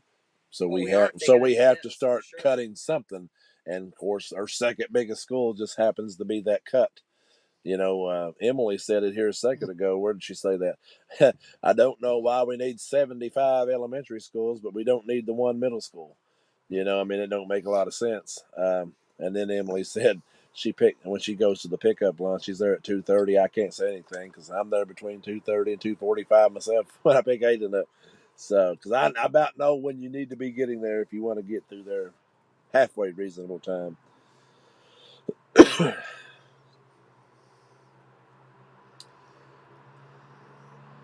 And then last night, this is something that I do want to say, I guess, publicly. Last night during my live, I wasn't able to keep up with all the comments, but as I would look at the comments, I could see things from time to time, and I seen that they were planning a walkout, that the kids was going to walk out. I think Tuesday they had planned it or whatever. And then when it went off the air, I seen someone comment that I was the one talking, like I don't think it was meant to be that I'm the one that done it, but it was like I had mentioned it. I had mentioned it, and I did. Like I said, I mentioned it because I seen it in the comments. But I'm not the organizer. I'm not the person saying. I mean, if it ends up happening, I mean, it happens. If not, and they do it another. I mean, hell, it's the last week of school, so I mean, I don't. I don't know what they're going to do. I had, heard that there's field day that day, and the kids are going to be outside anyway. So I don't know, but yeah, I mean, I just wanted to let everybody know, I'm not the ringleader. I'm not the person telling these kids to walk out of school. So if you get a call that your kid just walked out of school, don't call me and say, we heard that you said on it. No, I was just reading the comments and was going along with what people were saying. And then somewhere along that live last night, they come out and said it's official that it's going to happen. So, I don't know. I don't know if it's going to happen or not. Good Lord. Bugs are flying everywhere. But you keep talking about not having a dog. What is it? You don't have a dog in the spot. I'm not saying anything. Yeah, he does. But we've also heard too that if they do that, they're also going to take out the Head Start program, so they can have room for the 6th graders in elementary school. So I think that was a concern I heard last night. I haven't heard that though. I mean, I haven't heard anybody's. Well, where else would you put them? Because you guys are at Morgan Central. I've been to Morgan Central. I've been to Wrigley. I've been to some of these other schools that has Head Start. I don't see empty classrooms. So what other rooms are you going to put them in? Because the only program inside those schools that are not school related, Morgan County school related, is Gateway, is the Head Start. I'm gonna throw this out there. And but now just the other night we approved things with Gateway, just the other night. So I know Gateway's at least remaining for next school year, which would, be accurate because this is not supposed to happen to the following year. But until 2026, though. So I don't. Yeah, that's right. Yeah. I don't see everybody's ducks aligning up to do it, but I think too Ralph knows that down the line Gateway could not be there, because there's also been talk, and I don't know how true it is, but there's been talk of the multi-generational complex, which is a whole other issue, because they're wanting to build it up at the wellness center, on the soccer fields, the league fields, but that Would get all the Gateway. that would be Right, housing for senior citizens and preschool kids, which would be Gateway, is what we've heard. That's Well, what also we heard from someone else. another thing that kept coming up last night was, well, not just last night, but the last couple of days, is, we talked about it a minute ago, federal funding. Federal funding being the reason that the middle school. Well, no, federal funding could be the issue with Head Start, because Head Start is mainly funded. They do get some state funds, but Head Start is pretty much funded federally. The county schools are representative and covered by the state of Kentucky. I'm sure each school district does get a small portion of federal funds, but they are funded from state funds. So I think it is a concern, because that's your extra rooms in the elementary school. But you're saying there aren't extra rooms in the high school. So I worked in the high school. And I didn't see no empty rooms either. And I asked that because I had heard they were maybe putting them in the ATC building, if there was maybe some spots over there. And they said, no, they would be in the school building, like in the main building. So I don't know. And then I was asked, one of my big questions was, would they be mingling together? And he said, 7th grade would be in the same class with 7th graders. 8th would be in the same classes with 8th. But they would be in the hallways together. They would be at lunch together. They would be on breaks together. As well as I do, that's a bad idea, because there's bathrooms that lock from the inside in those wings. There's closets that you can get into. You can be under bleachers. You can do whatever you want to during those breaks and in between those classes. So here's what I don't understand. So I still don't understand where that's a good thing. You're going to close the middle school. If you don't close the middle school, then you're going to cut 10 certified teachers. And my thing is you're saying all this is due to a drop in enrollment. Okay, a drop in enrollment. Why are you cutting teachers? Why do we have a need for as many administration? Why are you cutting ball coaches? Why do we need all these administration people? Why are they? We keep that many chiefs, but we don't even have enough Indians to man everything. Well, why are we cutting ball coaches? Well, that's the same. Too many chiefs, not enough Indians. So one more week, baby. One more week. So I got him to walk away on that one. I'm just saying, I don't understand why do we need? I mean, we just added on assistant principals to 2 of the elementary schools. You want to get on here, man? You want to be welcome to the show, man? Come on over and have you a seat. What's going on, man? What's up? Welcome to the live broadcast. I appreciate it. Well, I'm glad you're on here. You've this is your first time, being on. It's first time even being here. What do you think so far? He's here for the food. Yeah, I really came for the food, but I have been listening. And no, there's steaks over there. There's pork chops over there. There's hamburgers, hot dogs. Not anymore. There's all not anymore. Yeah, they're gone. But I mean, I haven't been to Morgan County that much. Only like my freshman year, we played you guys in football, and then I've been to school a couple of times, so like just for mainly sporting events. And I mean, it seems like from the outside point of view, you guys look very taken care of. But when I came over here last night and listened to it live, it seemed like stuff kept getting put off, and we didn't. I say we, like I went to Morgan County, but you guys didn't initiate the problems when they started. So then it got so bad the that middle school getting as bad shape as it is. Yeah. Because I mean, did you see our tennis court though? Well, I mean, I was told by a previous board member that this middle school thing came up a couple of years ago, and a couple board members that was on the board at the time had voted no, was not for it. And they just kind of put it to sleep for a little while. Now it's woke back up with the new board members, and, here we are again. Yeah. Yeah, you need to take you a trip. Take you a trip up there. I mean, maybe take you a trip around some of our schools. Yeah. Stay away from them Head Start, though. Some of them Head Start teachers, they're they're a little why do we rough. have all these elementary schools, but we're closing down the middle school? Why are we keeping as many elementary schools as we have. Yeah, I mean, like in Moorhead, we have Clearfield, McBrayer, Robburn. I think there's another one. I'm not sure. I'm not sure. I didn't go to elementary school here. But no, we have I like went to school 4. right here. This big old building right here behind us. Yeah, you're old though. You went to full Matthew Seal there, Landon. Huh? You got full Matthew Well, you Seal. got to think, when I went there, it only went to 5th grade. When she went there, it went to 8th grade. Well, you want to talk about old? Jeez. And the TVs were black and white when she went.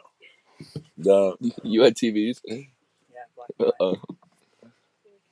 Thought those came around later. You better get Matthew back to spot. I'm not. He's getting him some cookies and stuff in between. He's able to get him a drink.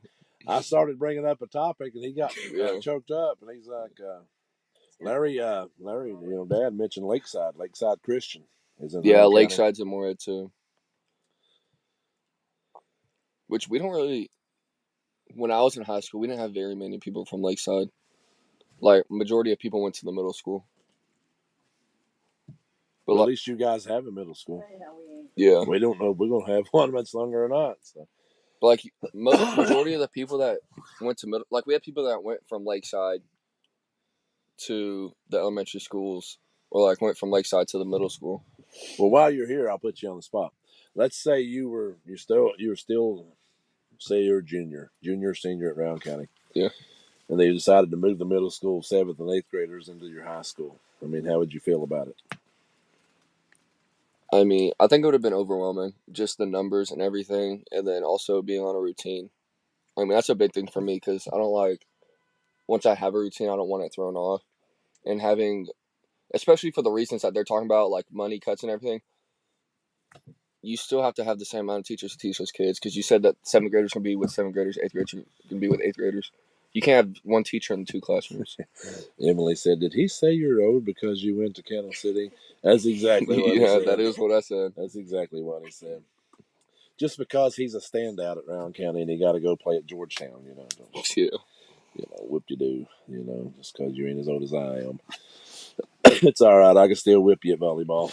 Yeah, right. And I also hear you got in trouble earlier today, so you might want to be careful. Throwing balls at people. No. Old, I went there too. Yeah, I mean, you might want to be careful, man. There's a lot of... I mean, you could have went to... All right, buddy. Well, it's good to see you. I'm being summoned. Come back and see us again, guys. This is Mr. Landon Raines right here, Round County back in himself. I'm going to bring the wise man. What is your what is it again? Emily said old. I went there too. The Jaguar. Mm-hmm.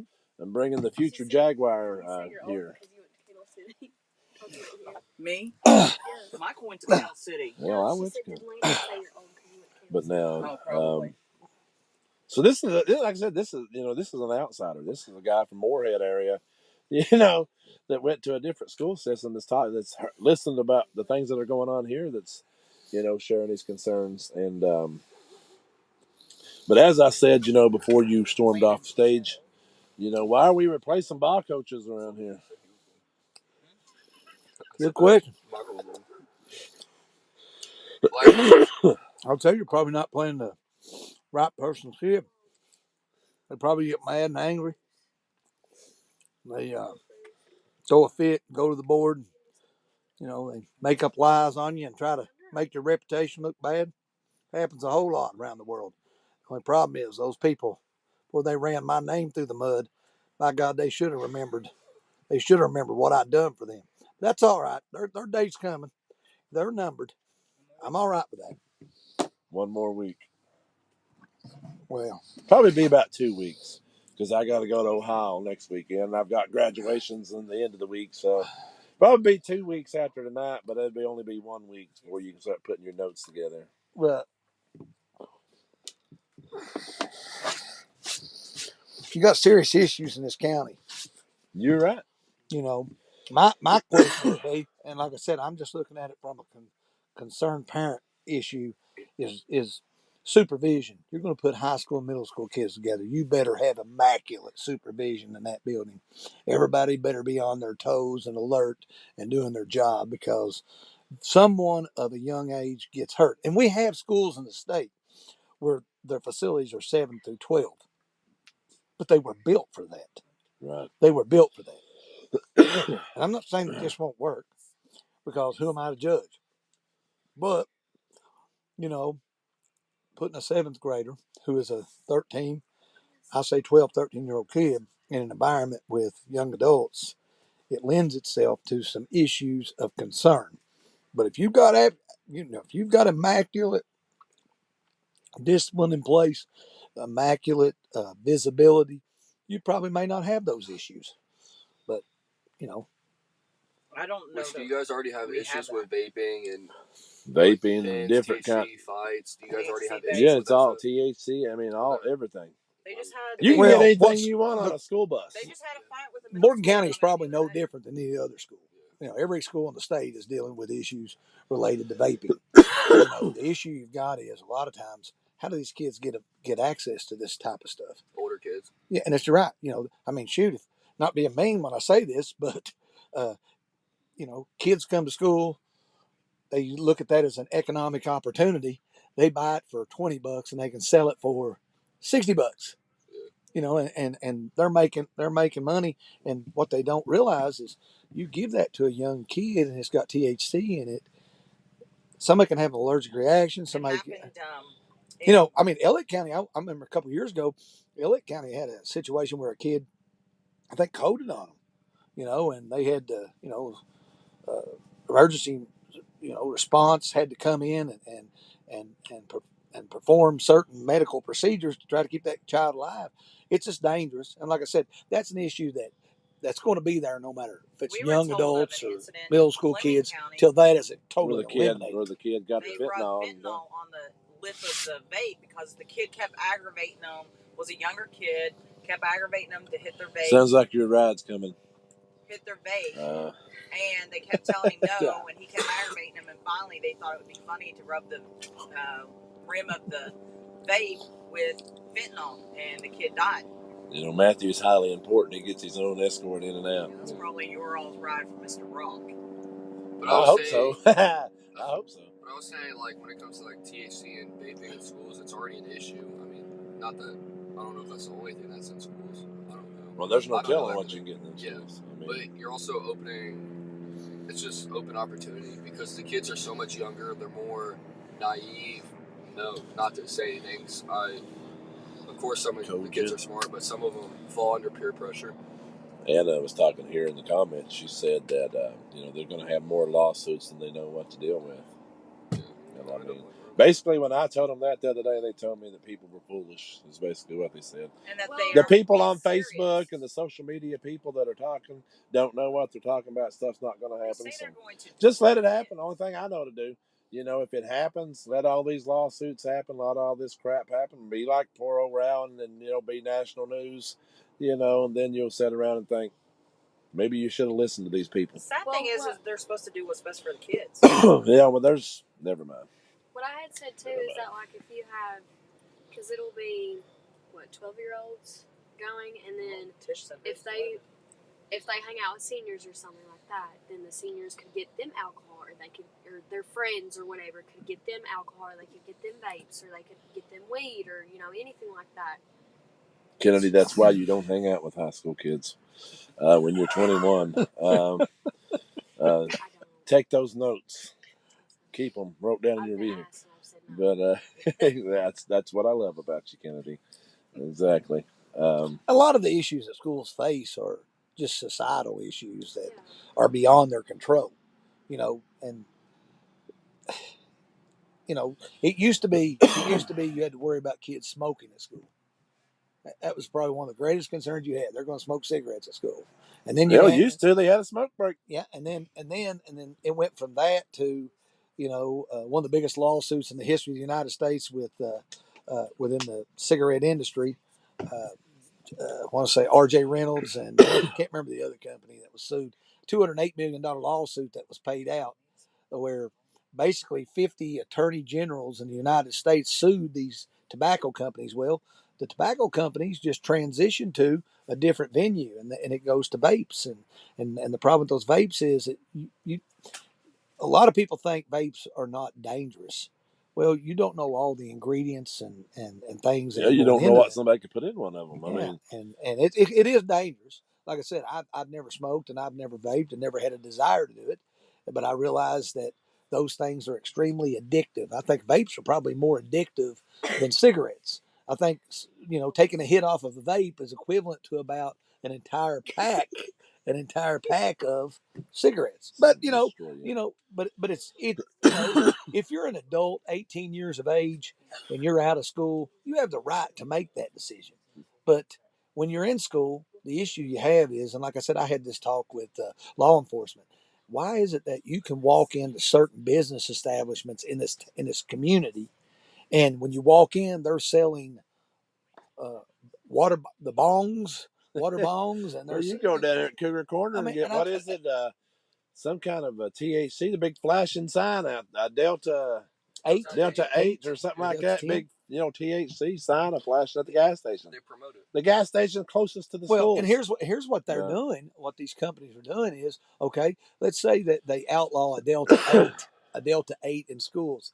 What that company does is immediately upgrade that vape to a Delta 10, and a Delta 10 is not in the legislation. Therefore, It's legal. it's legal, and that's how they're getting around Yeah. all this. Emily said, "I'd rather my kids smoke a cigarette than a vape, but keep in mind, I don't want them to do it." So Well, I mean, it's just it's you know, I've it's one of heard those that things that the you. vapes are more dangerous than They give you cigarette. popcorn lung. What's called Well, I popcorn like lung. popcorn. But Yeah, popcorn's very good. I like popcorn with extra butter on it and stuff. Kennedy and them had a stepbrother that if he'd been in, if he'd been in the high school, he's matured. He's matured. But at that time, he was very immature. And had he been in the high school when he was in middle school, he would have had problems, would he not? He would have had problems with kids because he didn't know there was a level of immaturity that they would not have dealt with from high school. Emily also said here moments ago, in the high school, you can't watch every kid. Imagine the stress of the teachers and the facility that will be under once they have to worry about little kids. Well, we talked about this before we went on the air. Teachers also choose to work in a high school because of the immaturity differences and because Well, of how developed. Where I was fixing to go was big head over here. When he was assistant principal, by God, he held it down. I mean, I was in the school, for a short period of time, working there when he was assistant principal, and I mean the kids, the kids respected him, and I mean a lot of the things was under control. Not to say that there wasn't things happening. There's still going to be things happening, but from what I've been told by kids that are there now, since he has left, not really like by choice, but was he mean to you, Kennedy, ever? No. but from what I've been told, it's not the same as what it was just a few years ago, when he was there. And Yes. if only those people, man, would have just left you alone. If he wasn't the assistant principal and I was in school, I wouldn't have went. I would have done the online. I would not have went in person. Wow. He's thinking, he's like, I don't know what to. He's like, I wish you'd shut the hell up and just quit. He said, you're trying to get me. I can vouch for that every time I talk to you when you did break and you were around Matt, you'd be like, Mr. Perry, we need you here. Mr. Perry, we need you here. We need you here, Mr. Perry. And it's like, dude, I was like, Matthew's only one person. He can't be 5,000 places at once. That's another thing that we talked about yesterday was the principal situation. Because there's multiple principals where there's a principal and assistant principal in the middle school, and then a principal and assistant principal in the high school. Yeah, they lose their jobs. Yeah. Right? Yeah, what would happen? I don't know. I don't know how that would be approached. That was one of the things that was brought up last night. I'm like, where we do have principals at the middle school, and I guess there's an assistant up there too. What happens to them if the middle school goes? I mean, do you bring them down and put them in the high school? Then you have 4 or 5, or do you split them and put them in an elementary school? Because I guess the elementary schools probably got them too, don't they? Well, you have a principal and assistant principal in Morgan Central and Wrigley. They just added those on, even though their enrollment was down. Really? They added them on first of the year, I think, or maybe the first of the year or sometime this year. Right here, your head's gonna get bigger. Perry was honestly the best. We trusted him and respected him fully. Even when he was the one having to punish us, the respect never left. Oh, it moved on me. I wish my kids had teachers and leaders like him. God, look at that I head. know it. Damn. Appreciate that. That was inspirational. We It talked was. about that last night. That Braxton loves Matthew. He did not like school. There was he a did not he like didn't a lot want of nothing to I do teachers, with didn't like school. but school either. he has great respect and loves Matthew. So, I mean, I don't know. That's the thing is too. But, I I would say this. Said Garrett said that he was a tough one, but he respects the crap out of it. That's what I'm saying. I mean, everybody's saying what everybody else. Well, you probably didn't go here, Even but though If I were but, and like I said, I'm just looking at this from an administrative standpoint. If I were the assistant principal currently at that high school, and there were 7th and 8th graders coming into that building, I would realize that it would make my job much more difficult. What's the numbers on that? How big's your 8th and 7th grade class? Well, you're looking at probably an additional 150 to 200 Yeah, kids. that's what I was going to say. Grade? No, I mean Oh, total. Together. Yeah. In a high school that probably is down to, I'd say probably around 503 kids, Mhm. 500. So you're looking at 700 kids, which is manageable, but It's different. it's different. Yeah. Transition's always going to be hard. If you could, one thing that might help it make it easier, I don't know. I don't know if this is even possible, is to have like your 7th and 8th graders on a different bell schedule, where the transition is totally different. So let's say you have your high school classes that are, let's say 45, 50 minutes long. They get a 5-minute transition. And then your middle school classes are about an hour long. The transition keeps them from being in contact with one another. Yeah. That would help. Or you have lunch. You would have to have a lunch that was designated for 8th graders and 7th graders only. I can't see you having high school kids and middle school kids eat lunch together because it just lends itself to it. That would lend, I don't know. That would be interesting to see if the high schoolers were on their schedule, and then when you move the other kids, if they move the other kids, and this is if they're combined.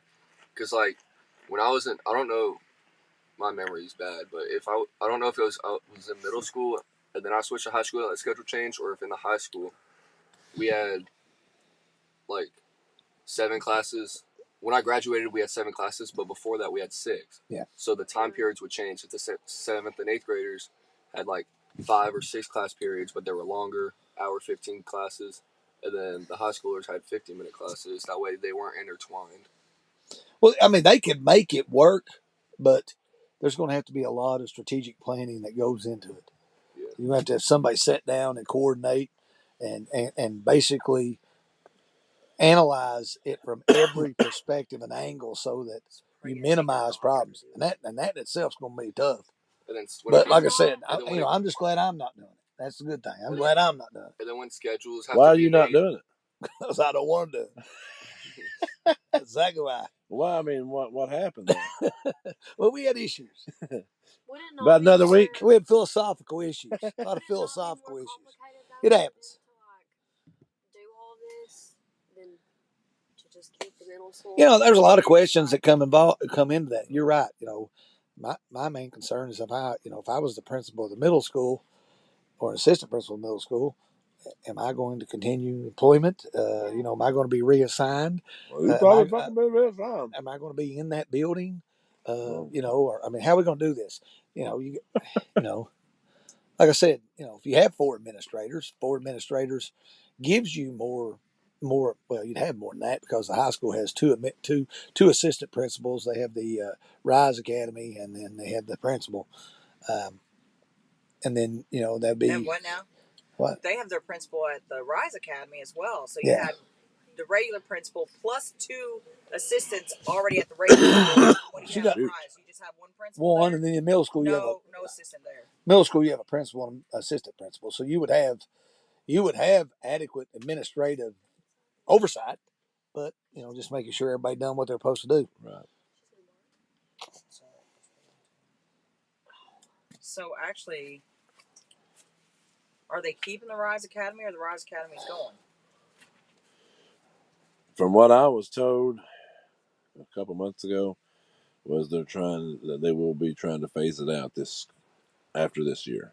Like it probably won't be there next year, but So there's a I don't, principal, and then who I teaches don't Rice know. I mean, Academy? I don't know for sure. I've not seen that come on any board meeting, which I don't know if that would.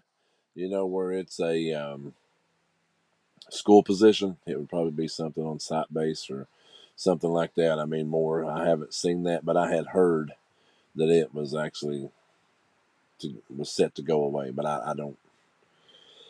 I'm not 100% on that. You guys remember a couple weeks ago, about another story we talked about a couple weeks ago. 17-year-old Carmelo Anthony actually stabbed a guy, a kid, at a high school track meet. Stabbed him to death. Carmelo Anthony, 17-year-old, been charged with first-degree murder as an adult under a Texas state law. There was a big GoFundMe and things going around. They got his bond reduced from, I want to Actually, say, he got bailed out. I think it was, well, his bond was originally $1 million. They got it reduced down to $250,000, and they did a GoFundMe page that raised an enormous amount of money through contributions and donations. He was able to get out, but from, like I said, I don't. What was the old saying? Only thing I know is what I've read on it, and like I said, if what I've read is true, it was pretty malicious. He went into a tent. I think there was some words exchanged, maybe get out of this tent, you're not supposed to be here. And he reacted by taking out a knife and stabbing this other kid. But like I said, what I've always understood, the way I've always believed with this stuff, if you do the crime, you do the time. And just because you're 17-year-old don't mean.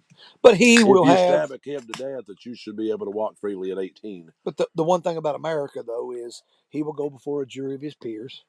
Those peers will have the ability to determine whether he is guilty or innocent. He has the right to defend himself, the right to counsel.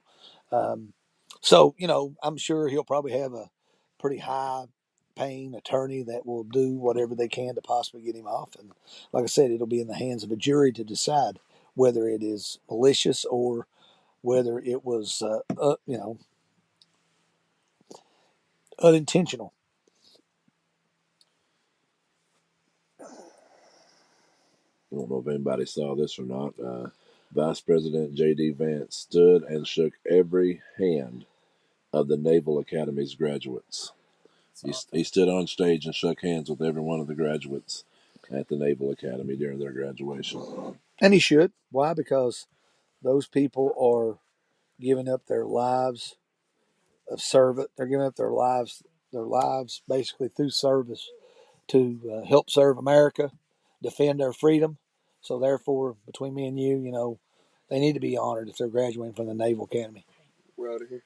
See you guys. Be careful. Food was good. Thank you. Yes, sir. But, you think about it, I can't say that happened in the last administration. Did Joe Biden do that? No. We need to honor our servicemen and women in this country. Was he the one that checked his watch the time that the... Yeah. When they were bringing the fallen soldiers in, or a soldier or whatever, yeah. We need to honor people that sacrifice for this country. And, I'm a firm believer that if those people give a certain number of years, they shouldn't have to pay taxes. Why? Because they're defending your freedom. It's at a great cost. Their life could ultimately be sacrificed to ensure our freedom. So I think there needs to be more done for veterans. And I think if I didn't see something that some of the money that was being diverted for illegal aliens in sanctuary cities was going to be used to help build facilities for veterans here in this country. And it should. If I'm not mistaken, I could be wrong, but I had thought I had saw somewhere where Donald Trump had talked about changing the month of June from Pride Month to Veterans Month. Now, I don't think that's official yet, but I did see that somewhere. And very well, I very well could happen. But, we need to have a month during the year where we honor people that have. Well, think of it this way. We honor them on Memorial Day. Veterans Day in November 11th. They get one day well, like you said, Memorial Day is basically that's what that's supposed to be too. But for those that have fallen, Veterans Day, they get 1 day, and Pride, the gay Pride thing, gets an entire month. So I mean, Memorial Day and Veterans Day together, it's only 2 days though. Yeah. For people who actually fight. So I hope he does that. When we were talking about Trump earlier, getting a lot of money, he actually had a meeting this week with this guy. I don't even. He's a president of South Africa. Somewhere he's South a president Africa, of he's an African president. Somewhere over there, and I reckon Trump pretty much laid the law down to him when he met him, and actually was. Well, what happened was he had basically made some inappropriate comments about genocide towards white people in his own country, and when he got there, he stated that he didn't make those comments. Well, Trump said, "Okay, hit it," and had a video and showed a video whereby he was saying all this stuff, and kind of put him right on the spot. So what we're finding out about Trump is a man of business. He tells you he's going to do something, he does it, and he confronted this individual, didn't have a problem doing it, and he's going to do his best to try to prevent racism, whether it be against whites, African Americans, Chinese, Japanese, whoever, from happening throughout the world. Yeah, and then over in Peru, I saw where Peru officially classifies transgender people as mentally ill.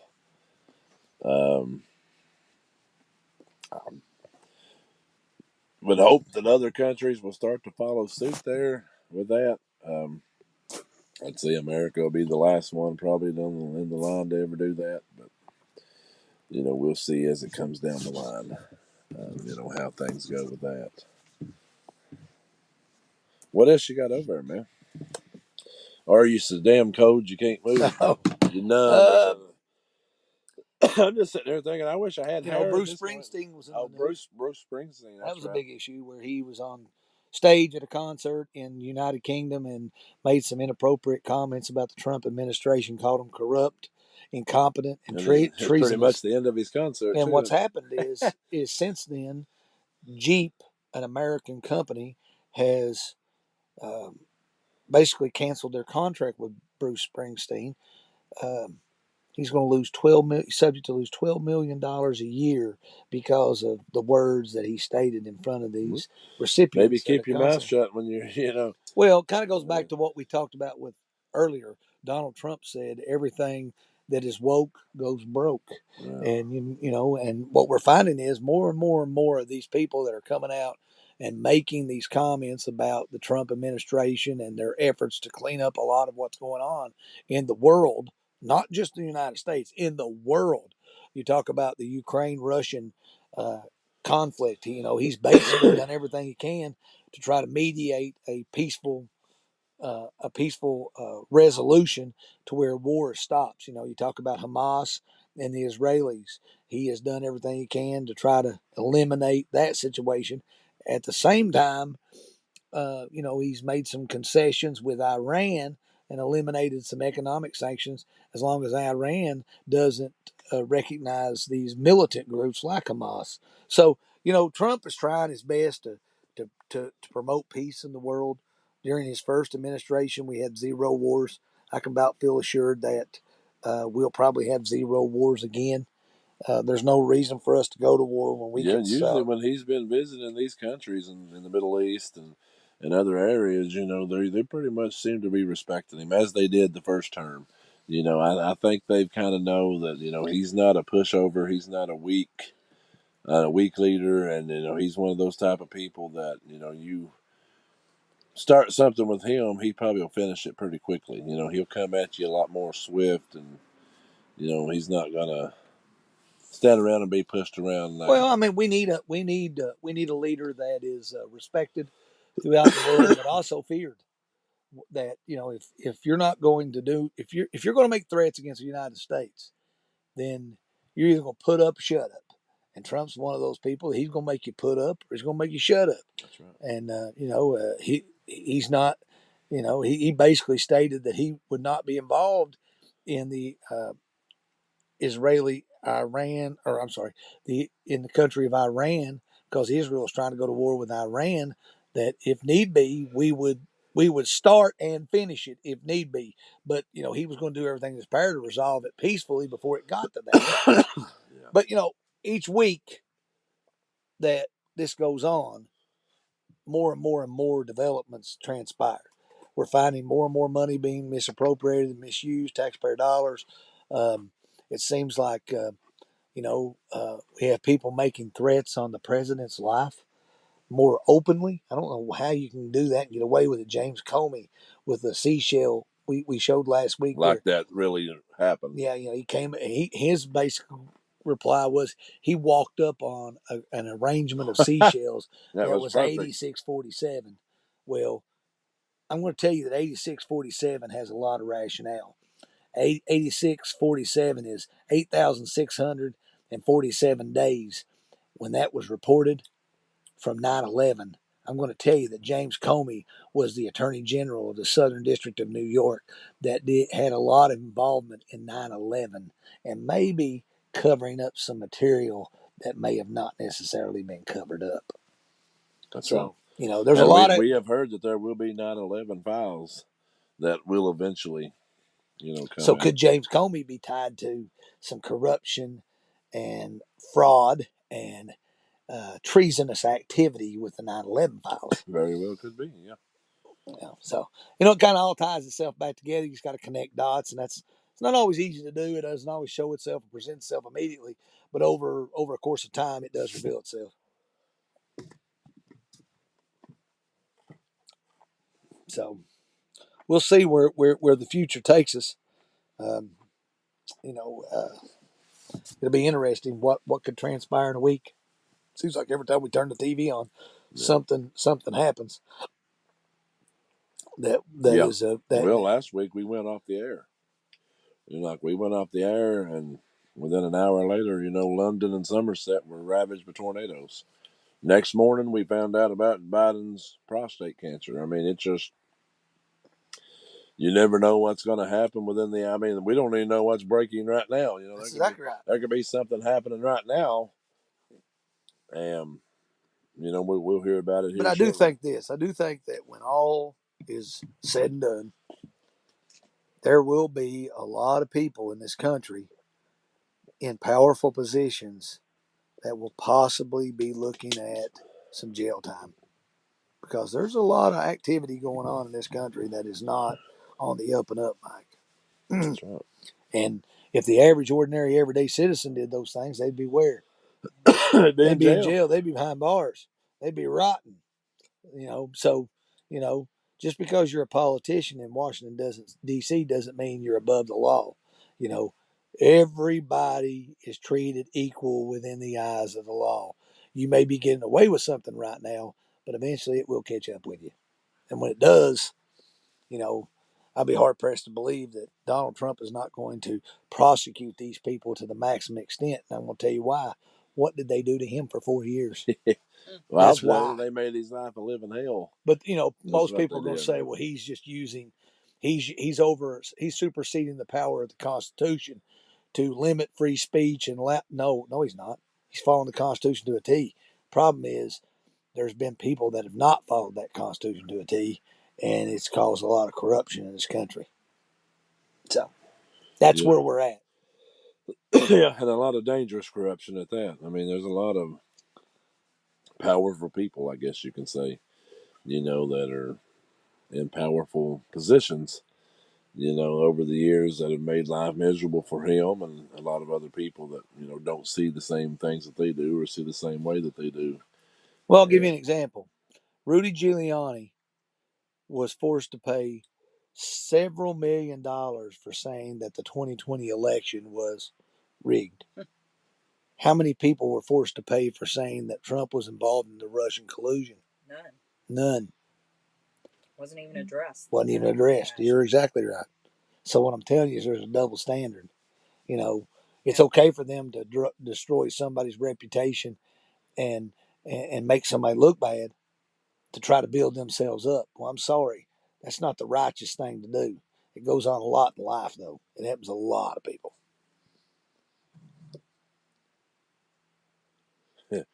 Yeah, here's somebody that we hadn't talked about tonight. Wanda brought up P. Diddy and said, did you see where, some of the things that had Obama's face on it was kind of tied in with, P. Diddy. I mean, so it seems like every time here recently, All when roads lead to Obama. when a P. Diddy update comes out, it's always somebody new and it's always getting more and more powerful to the point now where to Obama being tied Former with him. president, You possibly involved in. How many of you saw this week? Did you see this? Where there was a human sex trafficking bust in Florida, Polk County, Florida, where a former NFL linebacker was involved in human sex trafficking. I haven't seen it. Hmm. Who was it? I want to say his name was Adrian Taylor. Played for the Tampa Bay Buccaneers for many years.